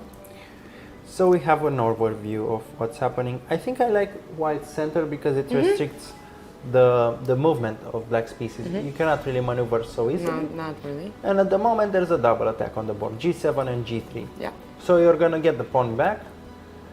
But these pawns on b3 and b2 are actually useful when it comes to the way things develop. Usually you start pushing your pawns and I can trade. Okay, we have bishop f2, so there's no need to wonder about the future pawn endgames because there's concrete solutions. And actually this thing with bishop f2 holding on to g3 is really It's good. really good practically speaking, because g3... Because I cannot take in on g7 anymore. Why is I that? think. Let me Maybe. check. Okay, you're thinking rook h3? Rook takes h3 Looking is at possible. And it works. I mean, rook h3 takes g2. There's no way to stop g1, and I'm just winning a piece. Yeah, I was So looking you are exactly right. at that. Yeah. So already a threat. So okay, bishop f2, amazing move. Trying to figure out something for white, but there is a direct threat of rook h3. So probably bishop g2 is the way to go. But it's a bit awkward to make this move. You're rolling back with the bishop, keeping it passive, but at the same time, this is the price to be paid when your opponent has a passed pawn on the third rank. Even if it seemed like it was lonely, nobody supporting this g3 pawn.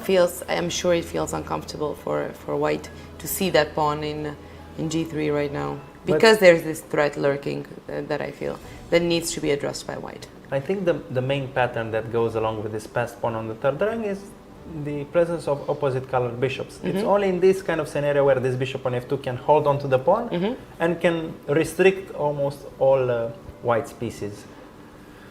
So really interesting. You can easily get tricked here with white if you go like rook d3, saying, okay, I'll pick up the pawn. You just lose on the spot after rook h3. Sure.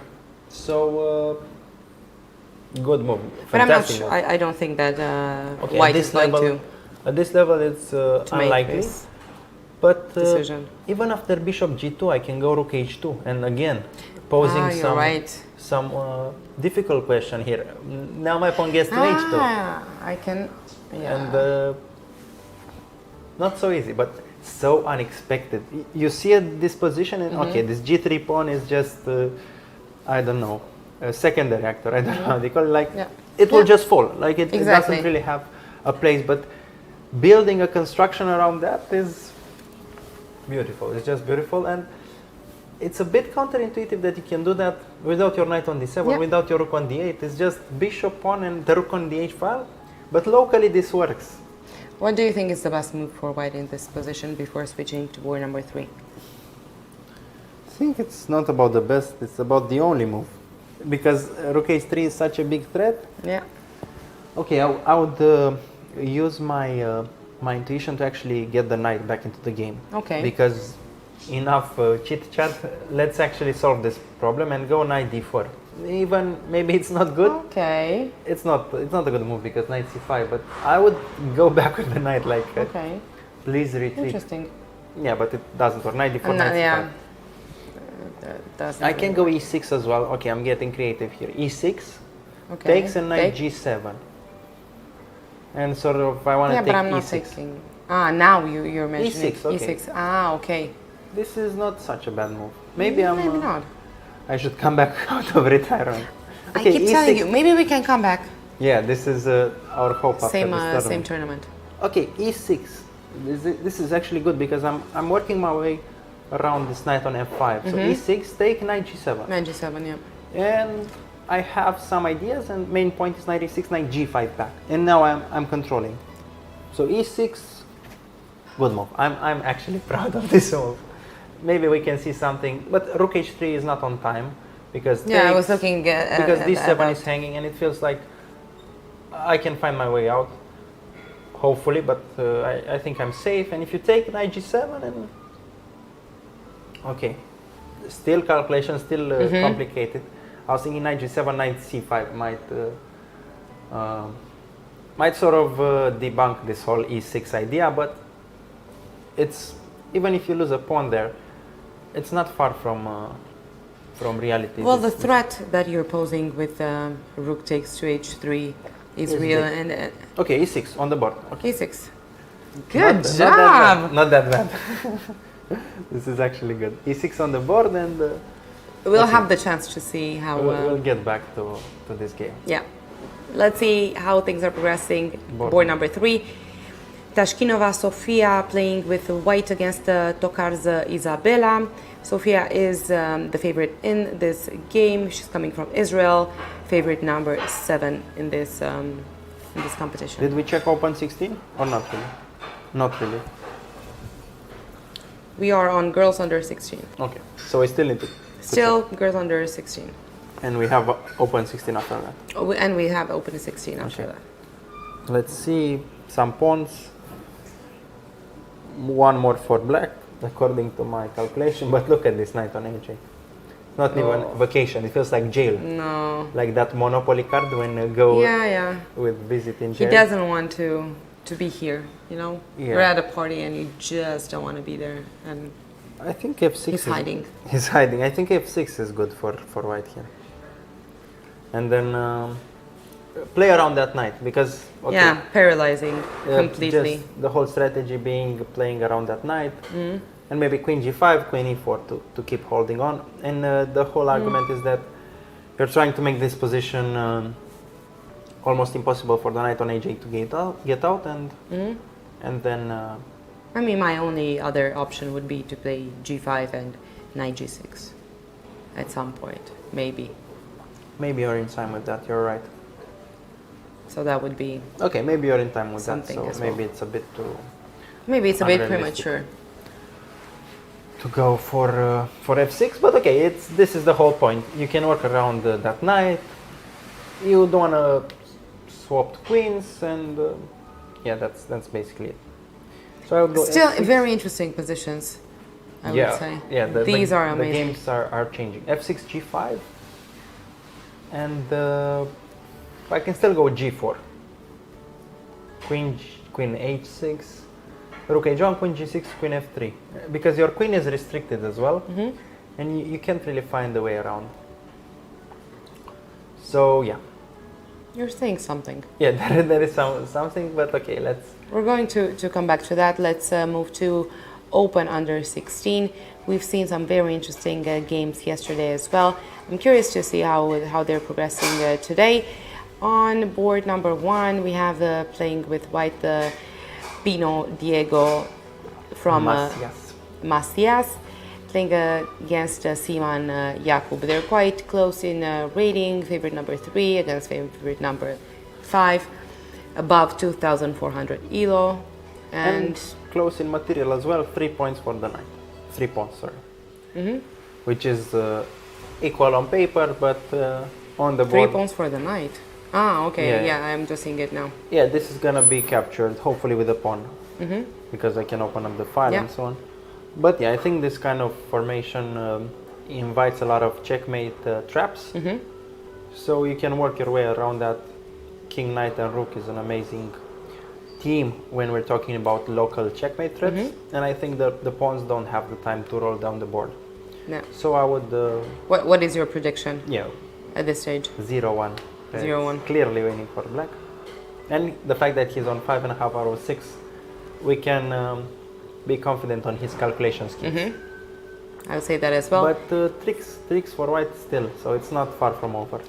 Tricks in terms of, okay, I swap the A pawn with the B pawn, and then I can lose all the pawns and make a draw. It's still a fact that maybe these pawns are working against white sometimes, because they're self-mating the king in some scenarios. So In this one, for example. a bit unhelpful to have this double pawns, but okay, still some way to go until conversion.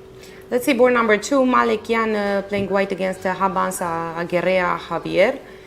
Again, quite close in rating. Both players 5 points out of 6 games. Equal points, but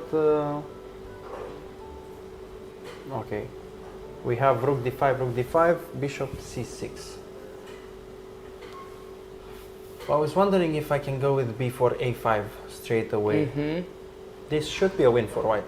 Should be, yeah, I was I thinking. mean, theoretically, the bishop is better with the pawns on both sides, and so d4, b4 takes, a5, b3, a6, b2, bishop e4, and you cannot stop the pawn. Just 97. Maybe now. No, I would take your pawn. d4. Okay, so d4 is not only move. There's 97 as well. And maybe you have an intermediate d3 to block. I can just take. No.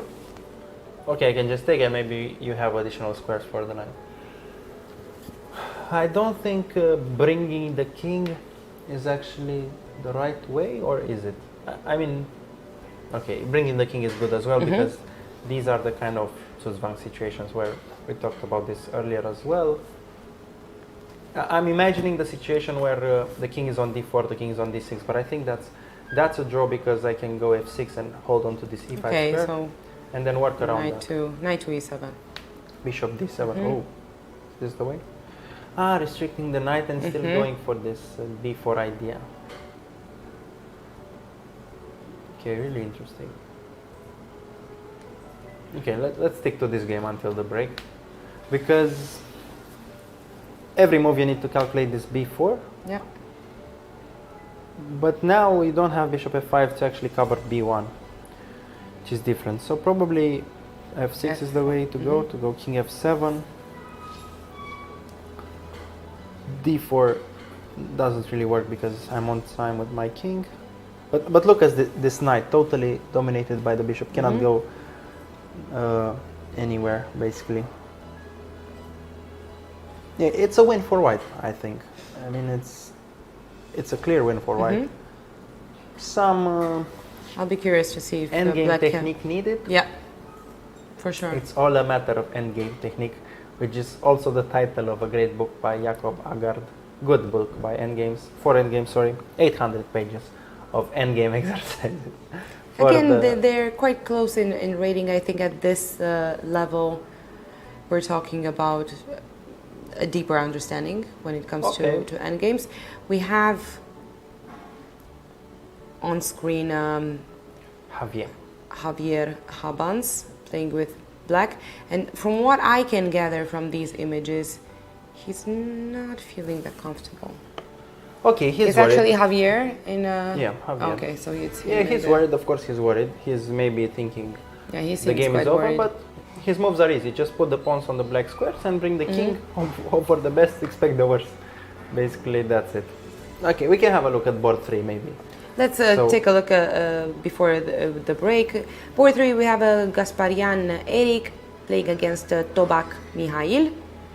Gasparian Eric from Armenia, he's an underdog in this match, but they're quite, I would say, close in rating. How are things looking like on the board? A lot of pawn sacrificed by black. He's a pawn down, but it feels like there was a sequence of pawn sacrifices. And here with white, I just take on h4, knight f3, and slowly try to win with the pawn advantage. So it felt like black was attacking, but then now it fizzles out after bishop h4.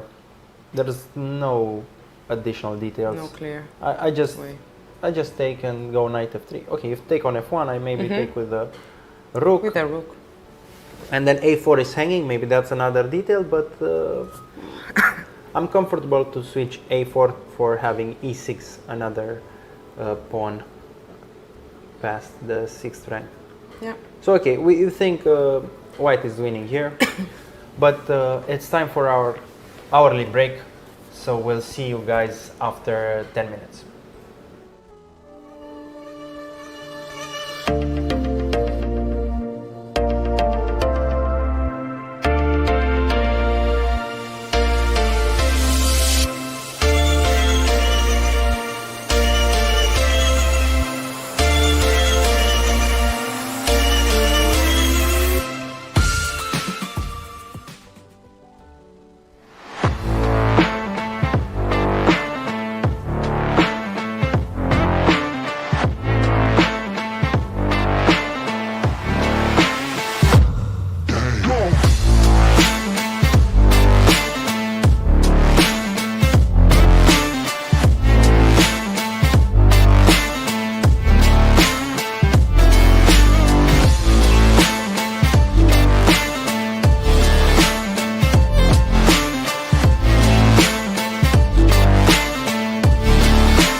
Okay, welcome back here. This is the last hour of this live transmission.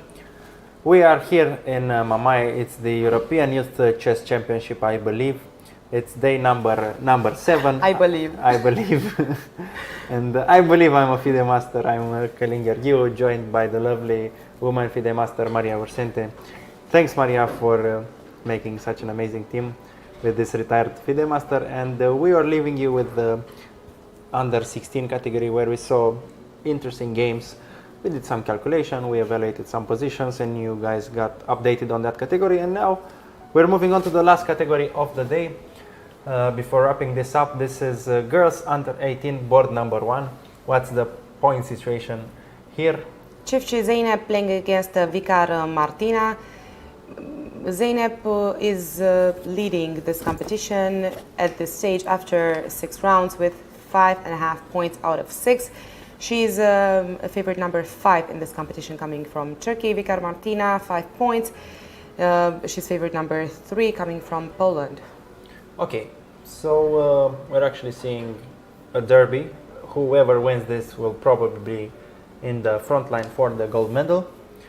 But the chess is interesting also. And we have images Bishop, exactly from this. Yeah, from this this board. is the live board. There's a piece up for white, a full bishop in advance for only 1 or 2 pawns, but the thing is the king is weak. So this was probably, okay, this was actually an f3 Nimzo, and the only thing that's stopping white from clearly winning right now is the king safety. The king on g2 is exposed. There are open files, there are open ranks against it, and it's just the debate of can white trade enough pieces and get to a comfortable endgame, or can black use this king situation to actually get enough counterplay for a perpetual check or even a checkmate attack. Rook c2 on the board, and I don't like this from a theoretical standpoint because you're trying to trade the rook with the black pieces, but the point is behind this, rook c2 is made by queen d5, which is a strong attack. Yeah. So you cannot capture this. You probably need to bring your rook to d1, your rook on h1 to d1 to actually protect this d5 pawn. And then we need to figure out what's black's plan.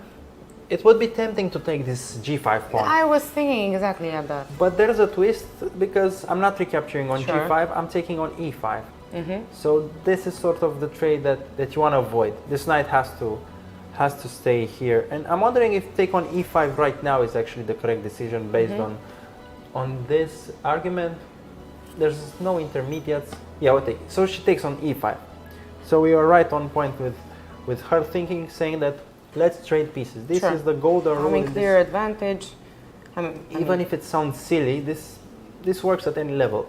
Exchange pieces however you can, and this is also decision time for black.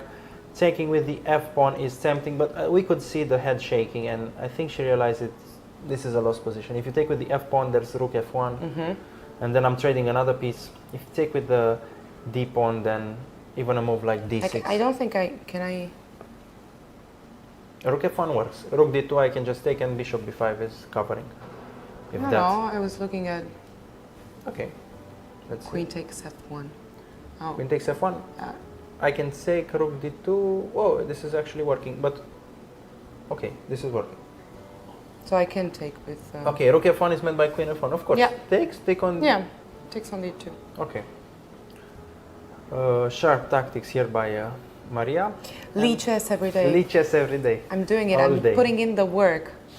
And you're having an amazing coach, but maybe I you don't want to do. reveal I'm not going to spoil it. too much No. about Team Maria Ursente, but in 3 years this project will come to a national champion level. But okay, rook f1, I missed queen f1, which means that this is a missable move.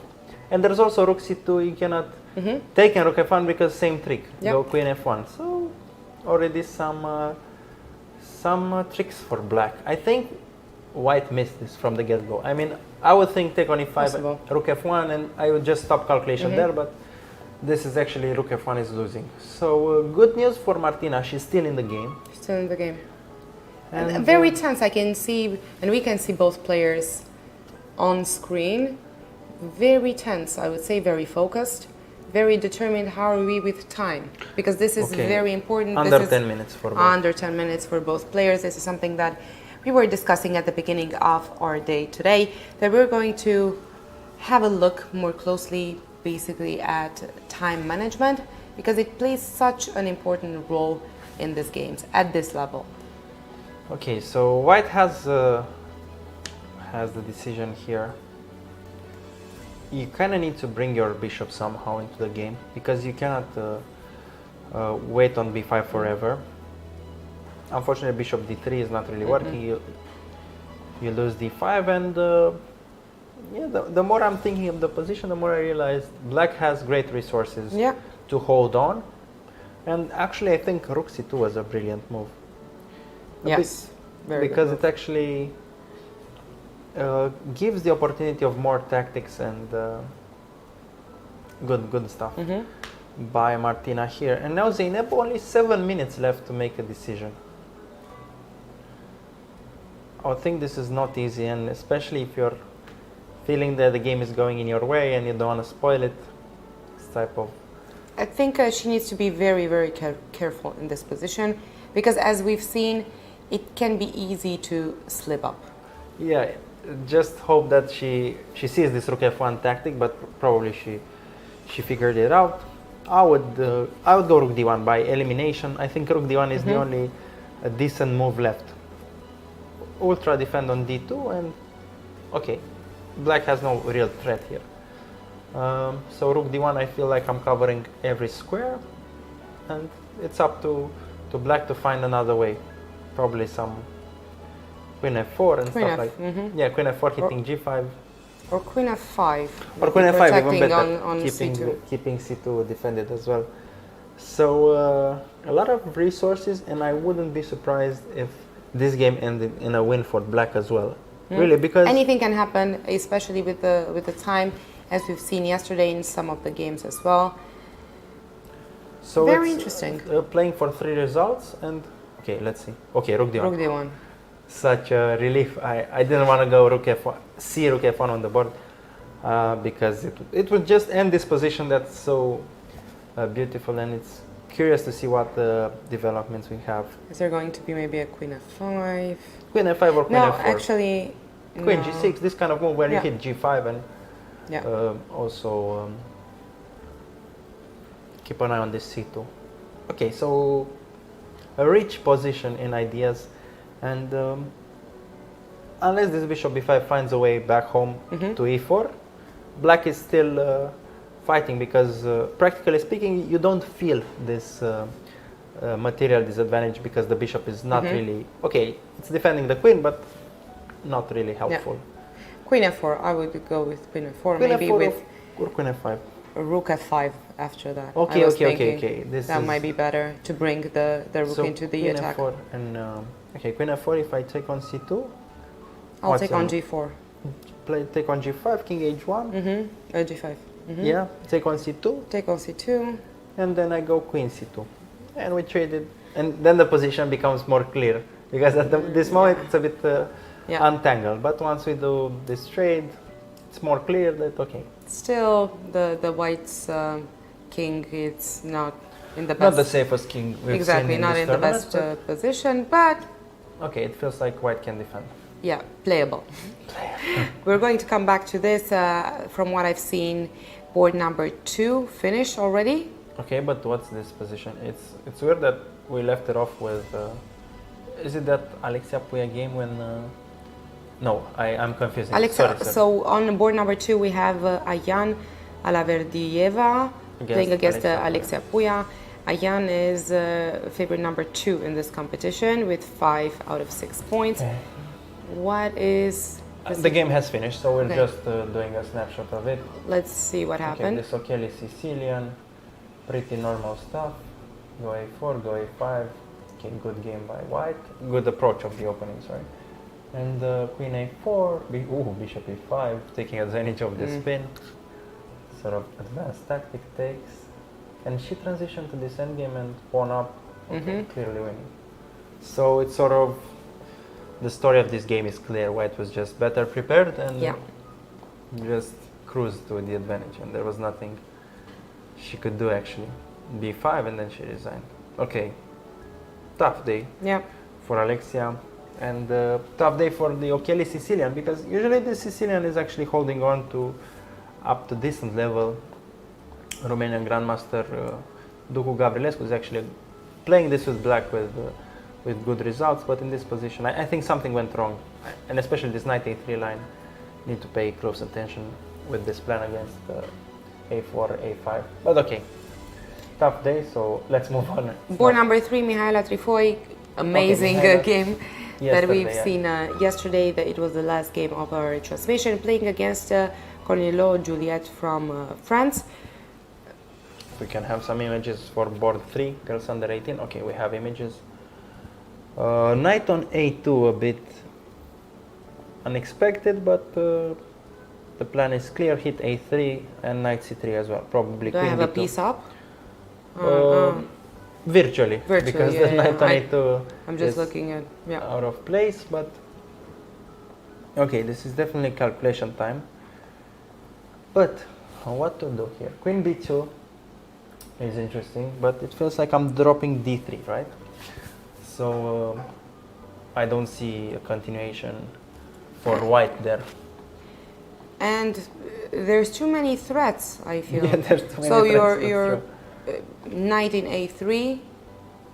Your knight It's to a c3, and then the queen cannot really leave because d3 is...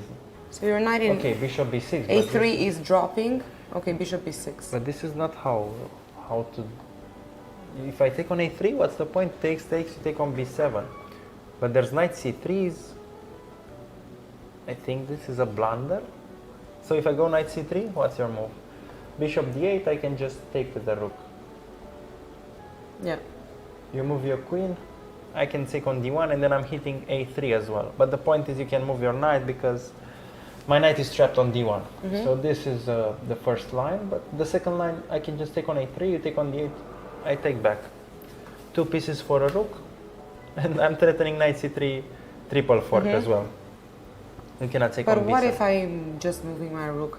Because I'm still threatening both knight to c3 and taking in a3.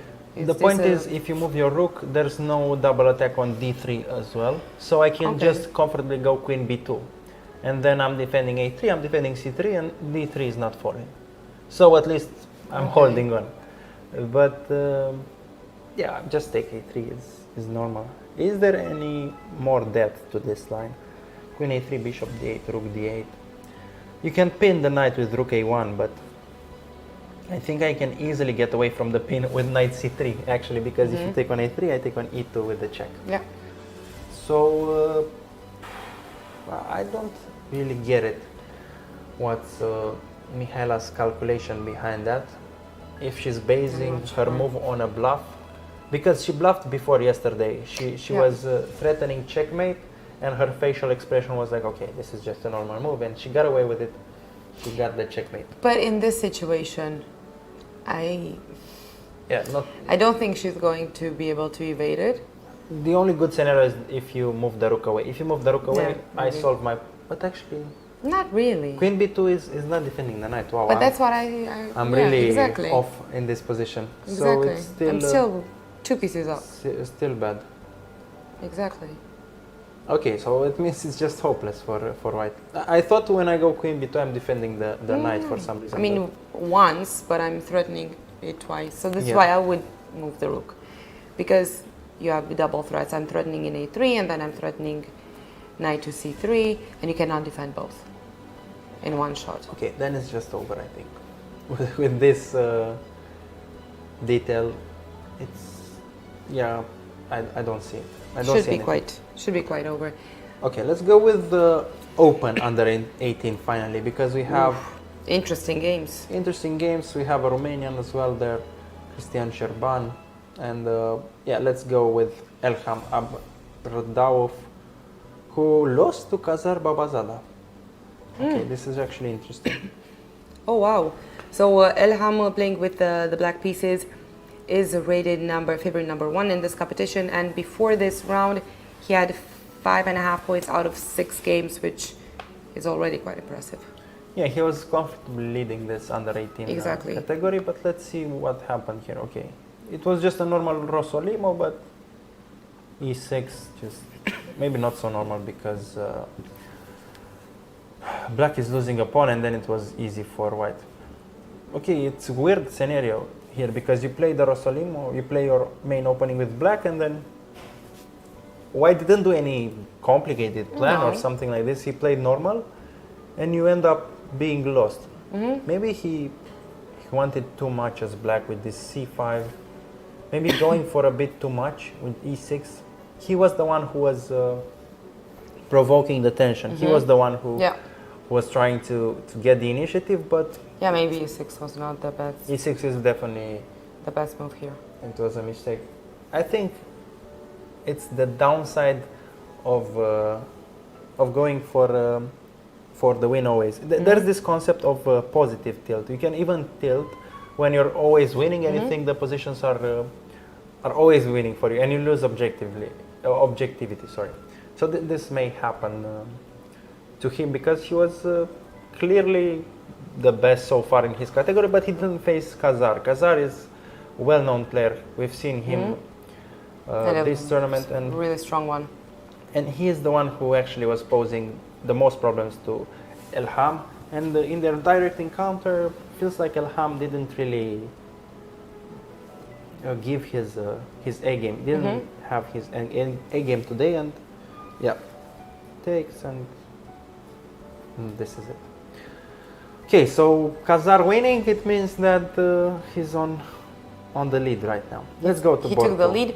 Board 2, we have a national encounter here and a derby between Emin Ohanyan and Daptisan Arsen, two very strong Armenian players. And generally under 18 category, we see a lot of very strong Armenian chess players. Okay, but I think it's quite over for black. Let's see the position on screen as well. Oh, Yeah, I don't know what about the opening, but it feels like it's a rook up for white, but you're running out of checks, basically. You have d6, but I think I can defend with f4, queen d3, king h4. yeah, no more checks after that. You Ah, still no, have no, long no. castle. So queen d6, f4, Yeah. queen d3 I can hide on h4, and I'm safe. No, Queen it's h3, queen h3, queen h3. queen g4, and it's actually bad. Yeah. Okay, so maybe there's nothing more than perpetual for. If there is perpetual. Yeah, if there is perpetual, and there's nothing more than a draw for For white. black. For black, sorry. Yeah, interesting. Already, this is high-level calculation, and White is, so Emin Ohanyan is the favorite in. curious to in see this the game. line actually. What happened? This was London system. Wow. And he. You went- like London? Yeah, I like London, but I don't know this rook b1 move, and I'm curious from a London how did they get to here? Okay, king on e2. And what was the sacrifice? Queen h5 here? Really? Wow, what a cool move. So he went queen h5 here, completely ignoring the threat, and he goes for this. Check. And he was happy with the draw. And now he's, wow, bishop d3 as well. Queen d6. And I think he's Definitely going for the draw and Yeah. trying to. He's calculated his way. Yeah. f4, queen d3, and I think it's just equal. Time, again, important to take into account. Both players around 5 minutes each for the He game. goes king h4, so Oh, wow, okay. we sort of stop after queen g4, but there's king f6. Sure.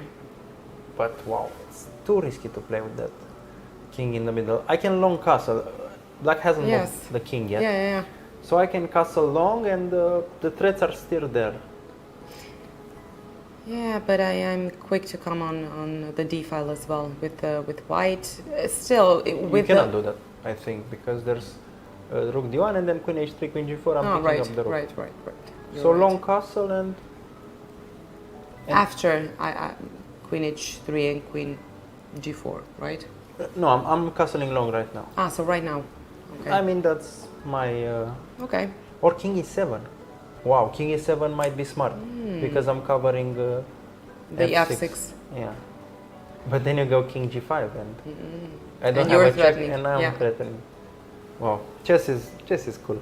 We're so lucky Amazing. to comment on this competition and see this kind of chess because maybe you don't see this kind of chess at the highest level because they're on the same level. It's sort of quieter games. And Not that surprising. not that surprising, but king on h4, rook down. It's Coming maybe with the king on f6 and going for the win. yeah. This is nice. Okay, This is what it's all about. he's grabbing the queen. What is this? Is he nervous? Is he happy? I don't think at this stage they really have Happy is too many emotions. I think their calculation is so good. Okay, he's shaking the head in disbelief. Exactly. He's disappointed by something. I would say. He missed something. He Okay. doesn't really look happy with the position. Maybe you can stay here for a couple more seconds.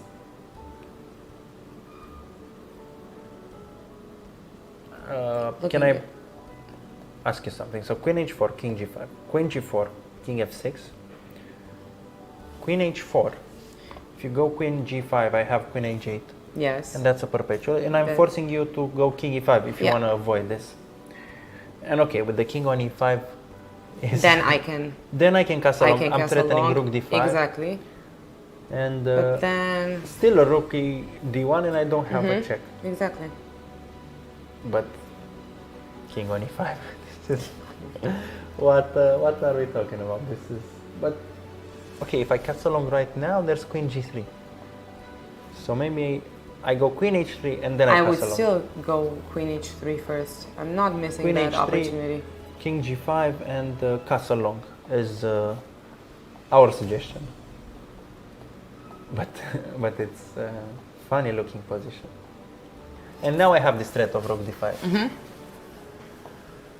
Wow, this is amazing. And then you don't have rook d1 anymore of because that stuff of because queen of g4 queen double g4. attack. But the next question is, how do we evaluate that position? Because with the king on f7,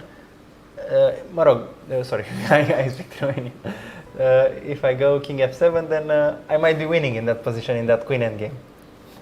True. So even if you pick up the But rook, also, for example, if you play rook d1 and you're sacrificing one rook, maybe you have at the end queen f8 and you're and still pick up winning. a lot. Exactly. So you still lose a rook, but okay. But you're still in an advantage. Can we claim this is the game of the tournament so far? Because this is the craziest bingo so far. I'm unsure, but it's top 5. We've seen some very interesting games. We're seen going to that- do a top. A rook sacrifice on the second round, but that was just Yeah, that was beautiful as on well. par with maybe Tabuenka tactics with rook a5, c6, so same level. But here king on h4 and the potential to go e5 with the king and being safe, and then this turn of events where 1 minute left for black. Okay, 1 minute. 1 minute. Tensions are really high. let's go to board 2 and 3 Okay, and then we let's go do back. that. Because board 2, let's switch to board 2. So on board number 3, sorry for that, because that was board number 2, we have Sorry, yes. Raza Findratsima Timothy from France against Garrido Uton Alex. Both players 4.5 points, international masters, quite close in rating. What is the position so far? The position is as difficult as the other one, but it's sort of easier to navigate because queen e4 threatens checkmate in 1. You have to defend, so queen e7 or something, and then I go a7, and then I'm pushing the pawn. So from a distance, from here in the kitchen studio, it's winning for white.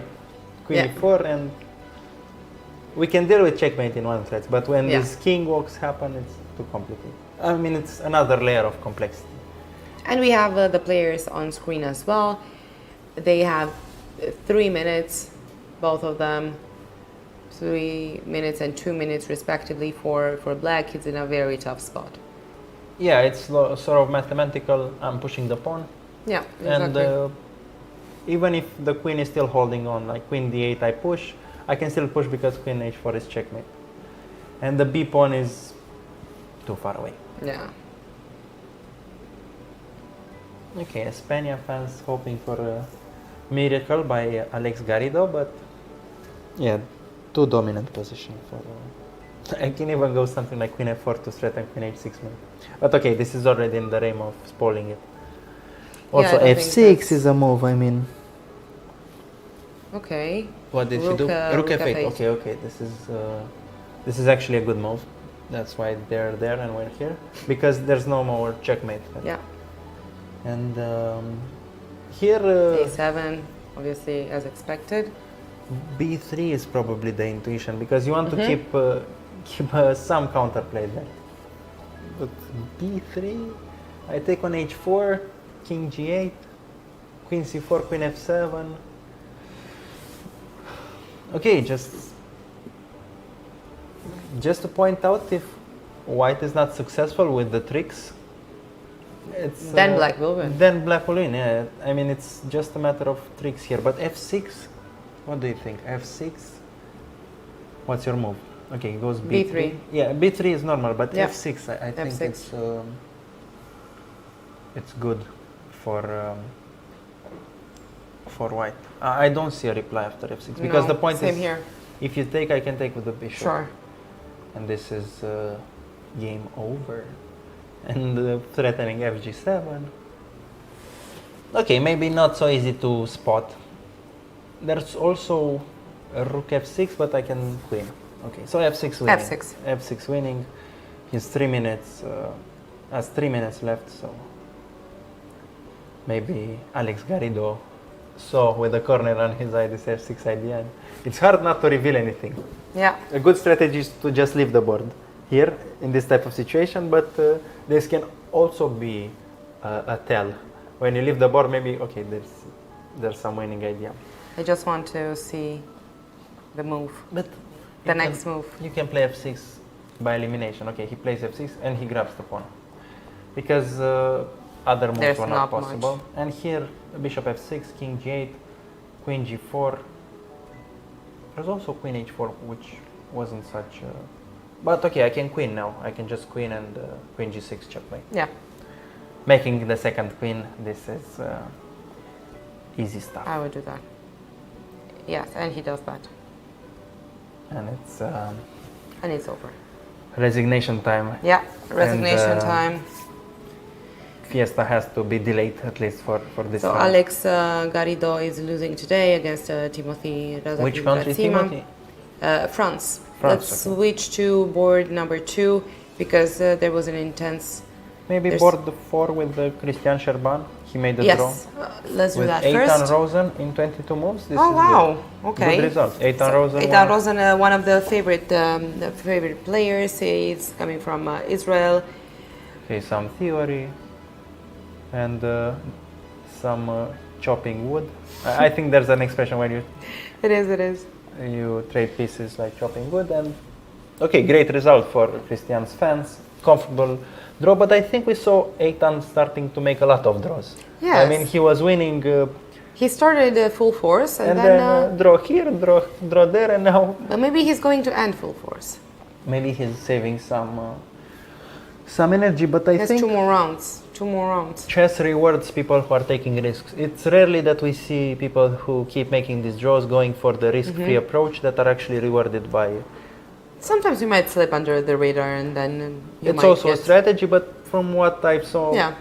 from my experience, usually the ones who are risking more are getting the rewards. But this is also valid strategy because you can save until last round, and then if you win, you're top there. Okay, let's switch to board number 2 because we have Yes. action there. Oh, Okay. okay. Long castle. So what was? So what was happening? played from Queen H3? Okay, bishop Oh, g6, checkmate okay. threat, check, and the king is on g3. And now the So this is the position currently on the this board. is the position currently. Oh. So rook d1 can be met by queen c3. And there's no obvious double attack with the rook and the king.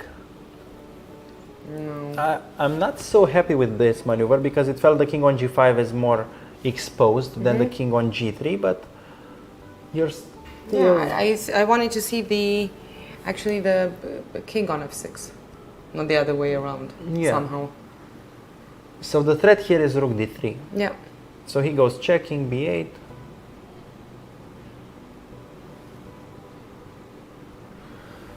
I think you have to go rook d1 because rook d3 is clear threat and there's no clear way to defend. Queen g5, I don't think it's time.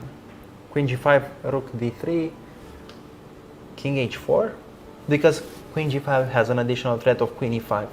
Whenever you move your queen, I can attack your king and queen and trade queens. So queen g5 might do the geometry here on the black squares.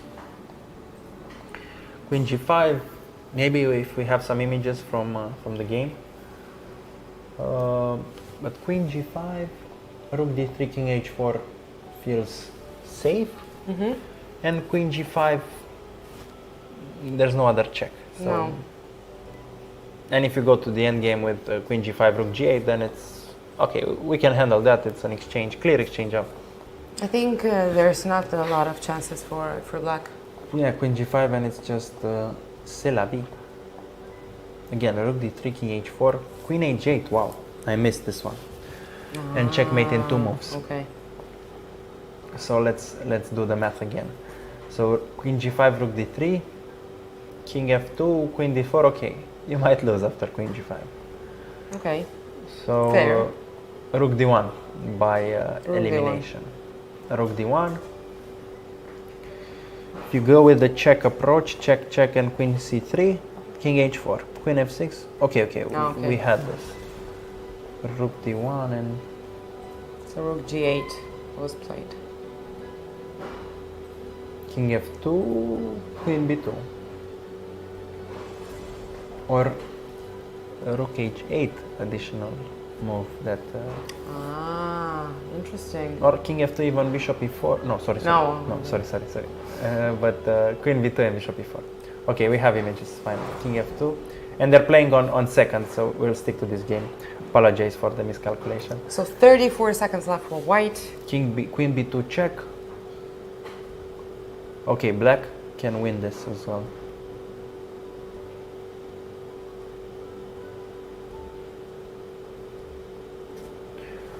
Wow, tough. White kept avoiding the draw. He refused repetition a lot of times, but now I think it's too late. Probably pick a3, another pawn. Do you think it's too late actually? Yes. No. Yes, it's too late to apologize. Queen a3. Okay. Maybe a draw offer, but it's too cheap. I could see that. No. I mean, it's clearly that if you offer a draw here, you feel like the position is bad, so... Yeah, that's true. That's quite telling. There's still not a lot of... Okay, queen a3. Yeah, makes sense. White is really pressured. It has under 1 minute to make each move. Yeah, they're both under serious time trouble. That means that it's really hard for them to calculate too much. Maybe channel their inner Tudor Henry and do good calculations under time pressure. Okay, queen a3, king 20 f2. seconds, 20 seconds. King f2, queen b2. 15 seconds. King d4. Oh, wow. Wow. Crazy. Going back to f6 where it all started. But here it feels like rook d8 and I'm gonna do a double attack on your king and rook. Okay, brave, but maybe not working. Yeah, rook d8. Rook d8, and then I have even queen b2. You see how great you can calculate when you're relaxed in a studio, when you can make mistakes and then say, maybe not this one. Yeah, chess is easy in the studio. Okay. He missed it and it's over. King e5, queen b2 is checkmate, king c5 is just rook c. This is really unexpected. Yeah, tough for 20 seconds for left Emin. for white. I cannot imagine emotions he must be feeling. But I think this is the mistake of the game, when you keep avoiding repetition to keep pushing, and you think this behavior will be rewarded. 10 seconds. Yeah, okay. It's clear it's lost for black, so it doesn't really matter. But yeah, I think. What if he evades? Yeah, there's no evasion. I think it's checkmate soon, but maybe there's some additional trick. If you go rook c8 with rook c1, maybe I get perpetual with the queen, but small chances. Okay, he's thinking he should have taken the draw. He's in disbelief, but okay, walking with the king like that, it's too dangerous with so many pieces on the board. Is there a checkmate here? Can we see a check? No, I'm not seeing any. So queen e3, king c4, bishop d3 maybe.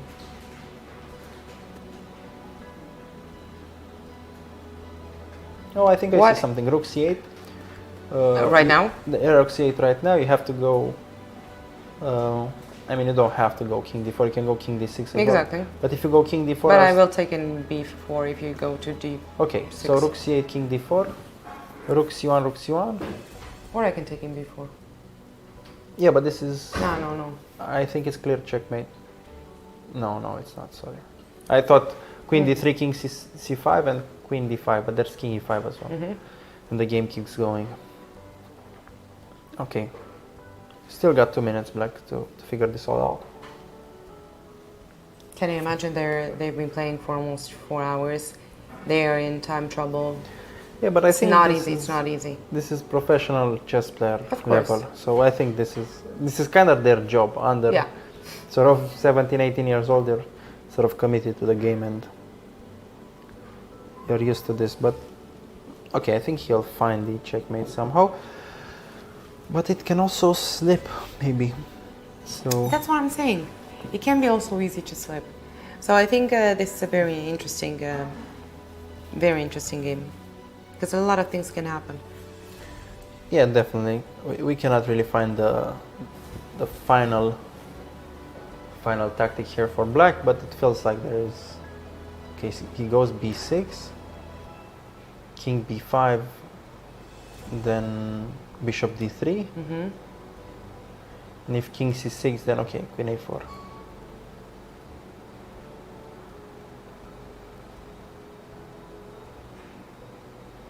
King b5, bishop d3, you take, I take with the queen, king a4, and okay, maybe b5, king a5, queen a3, and rook d5. Okay, yeah, bishop d3. So it's kind of over.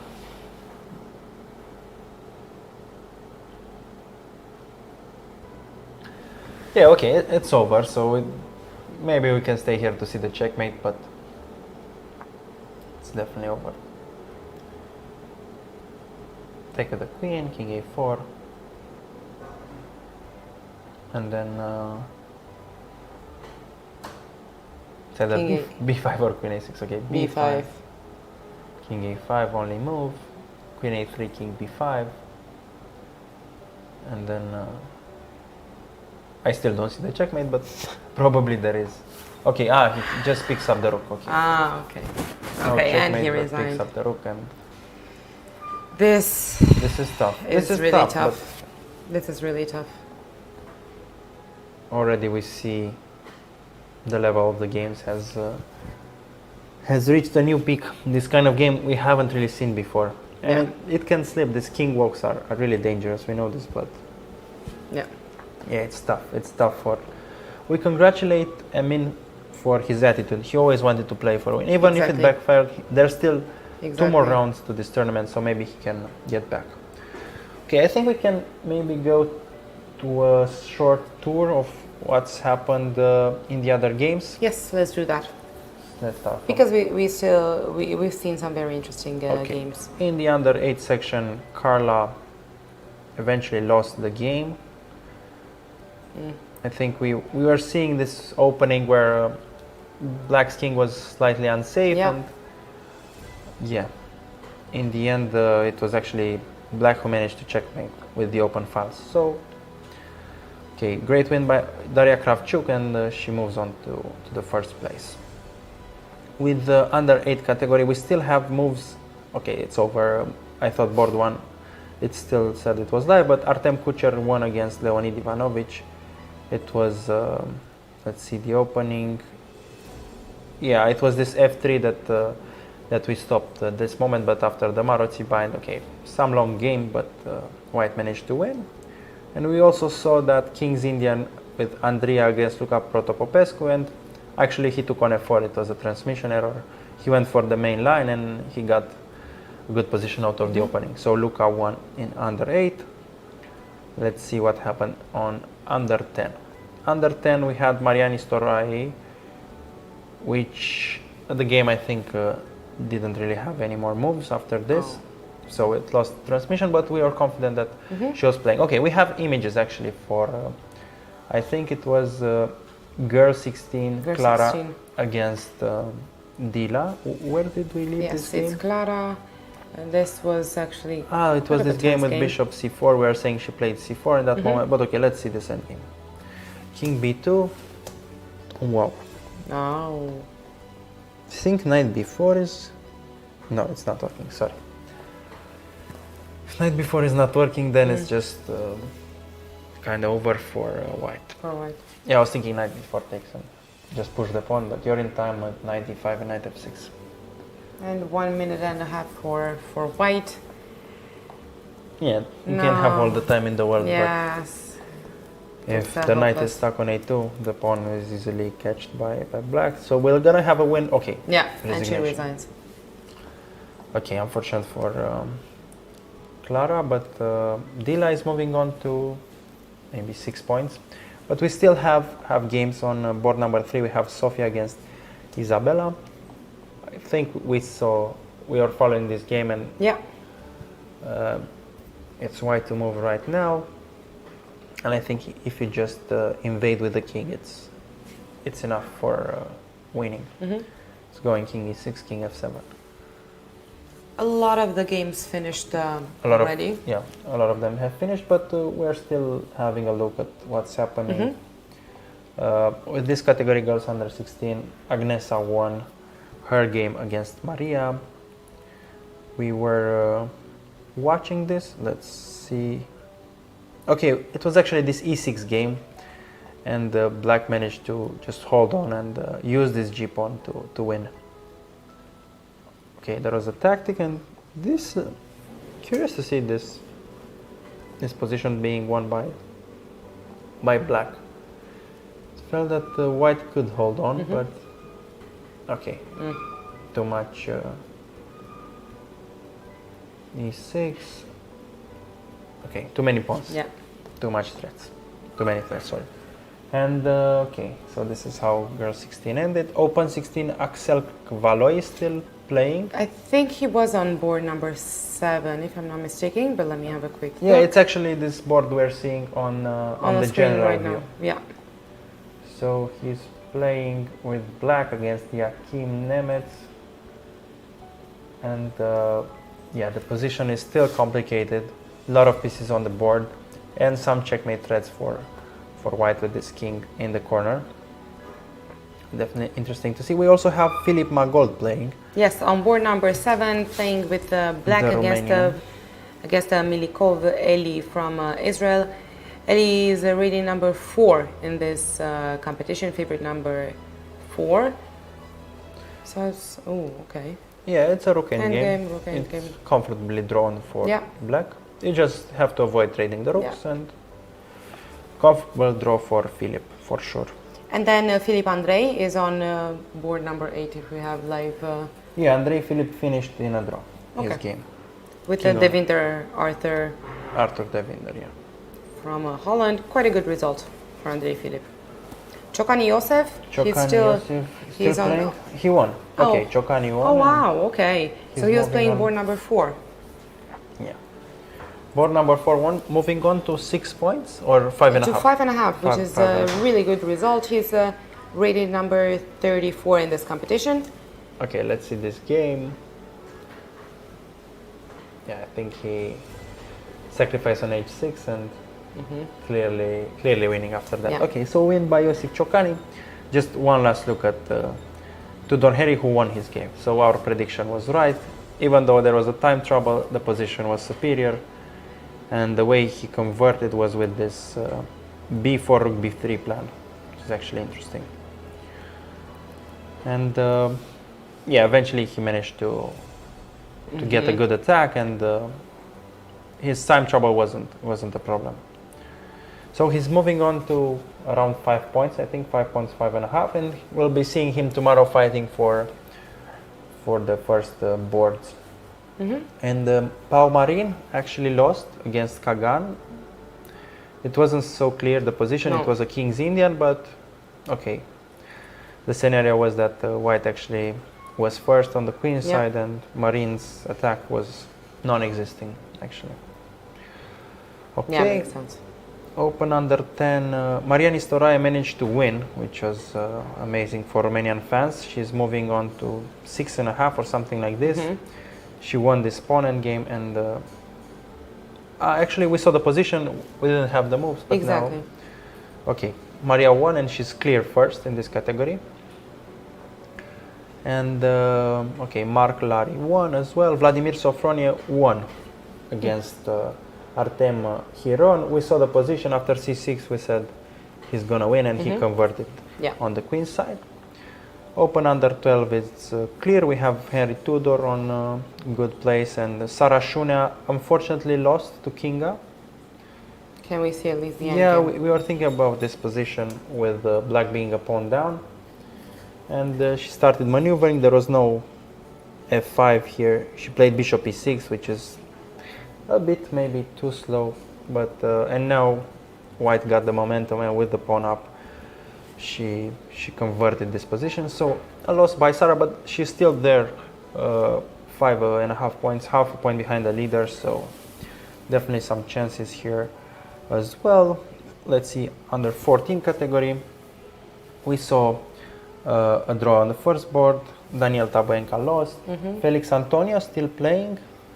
Okay, let's see this position. Felix with the black pieces. Okay.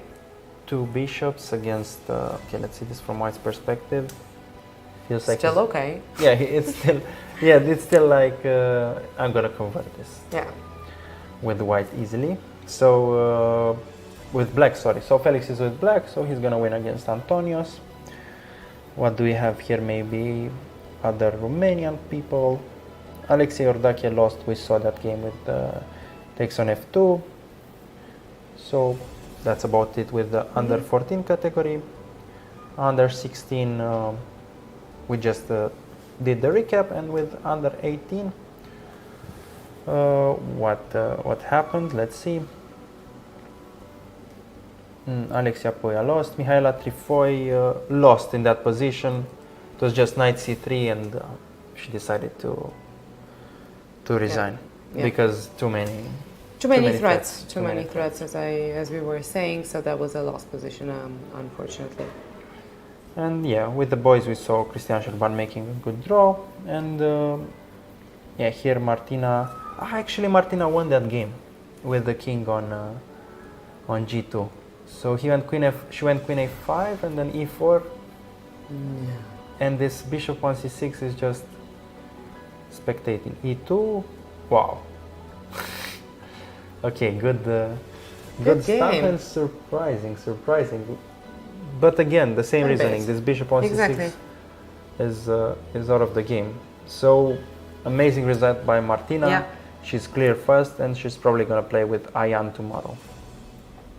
And in the open section, Elham lost to Kazar. Arsen Davtian won against Emin, so we're probably gonna see Arsen against Kazar tomorrow, and a win by Timothy against Alex Garrido.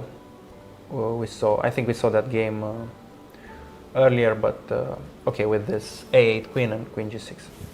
I think we can wrap it up today. Let's do that. Thanks everyone for being here. We thank the team, the cousin with the amazing pictures from the playing hall. We have Julian here changing. He's blowing here kisses behind the scenes. Amazing team. Julian behind the scenes, and yeah, we are Călin and Maria. We'll still be here tomorrow for day 8 with amazing action. You can find us on Twitch, YouTube, Facebook, and have a good rest of the day, and we'll see you tomorrow. Bye bye.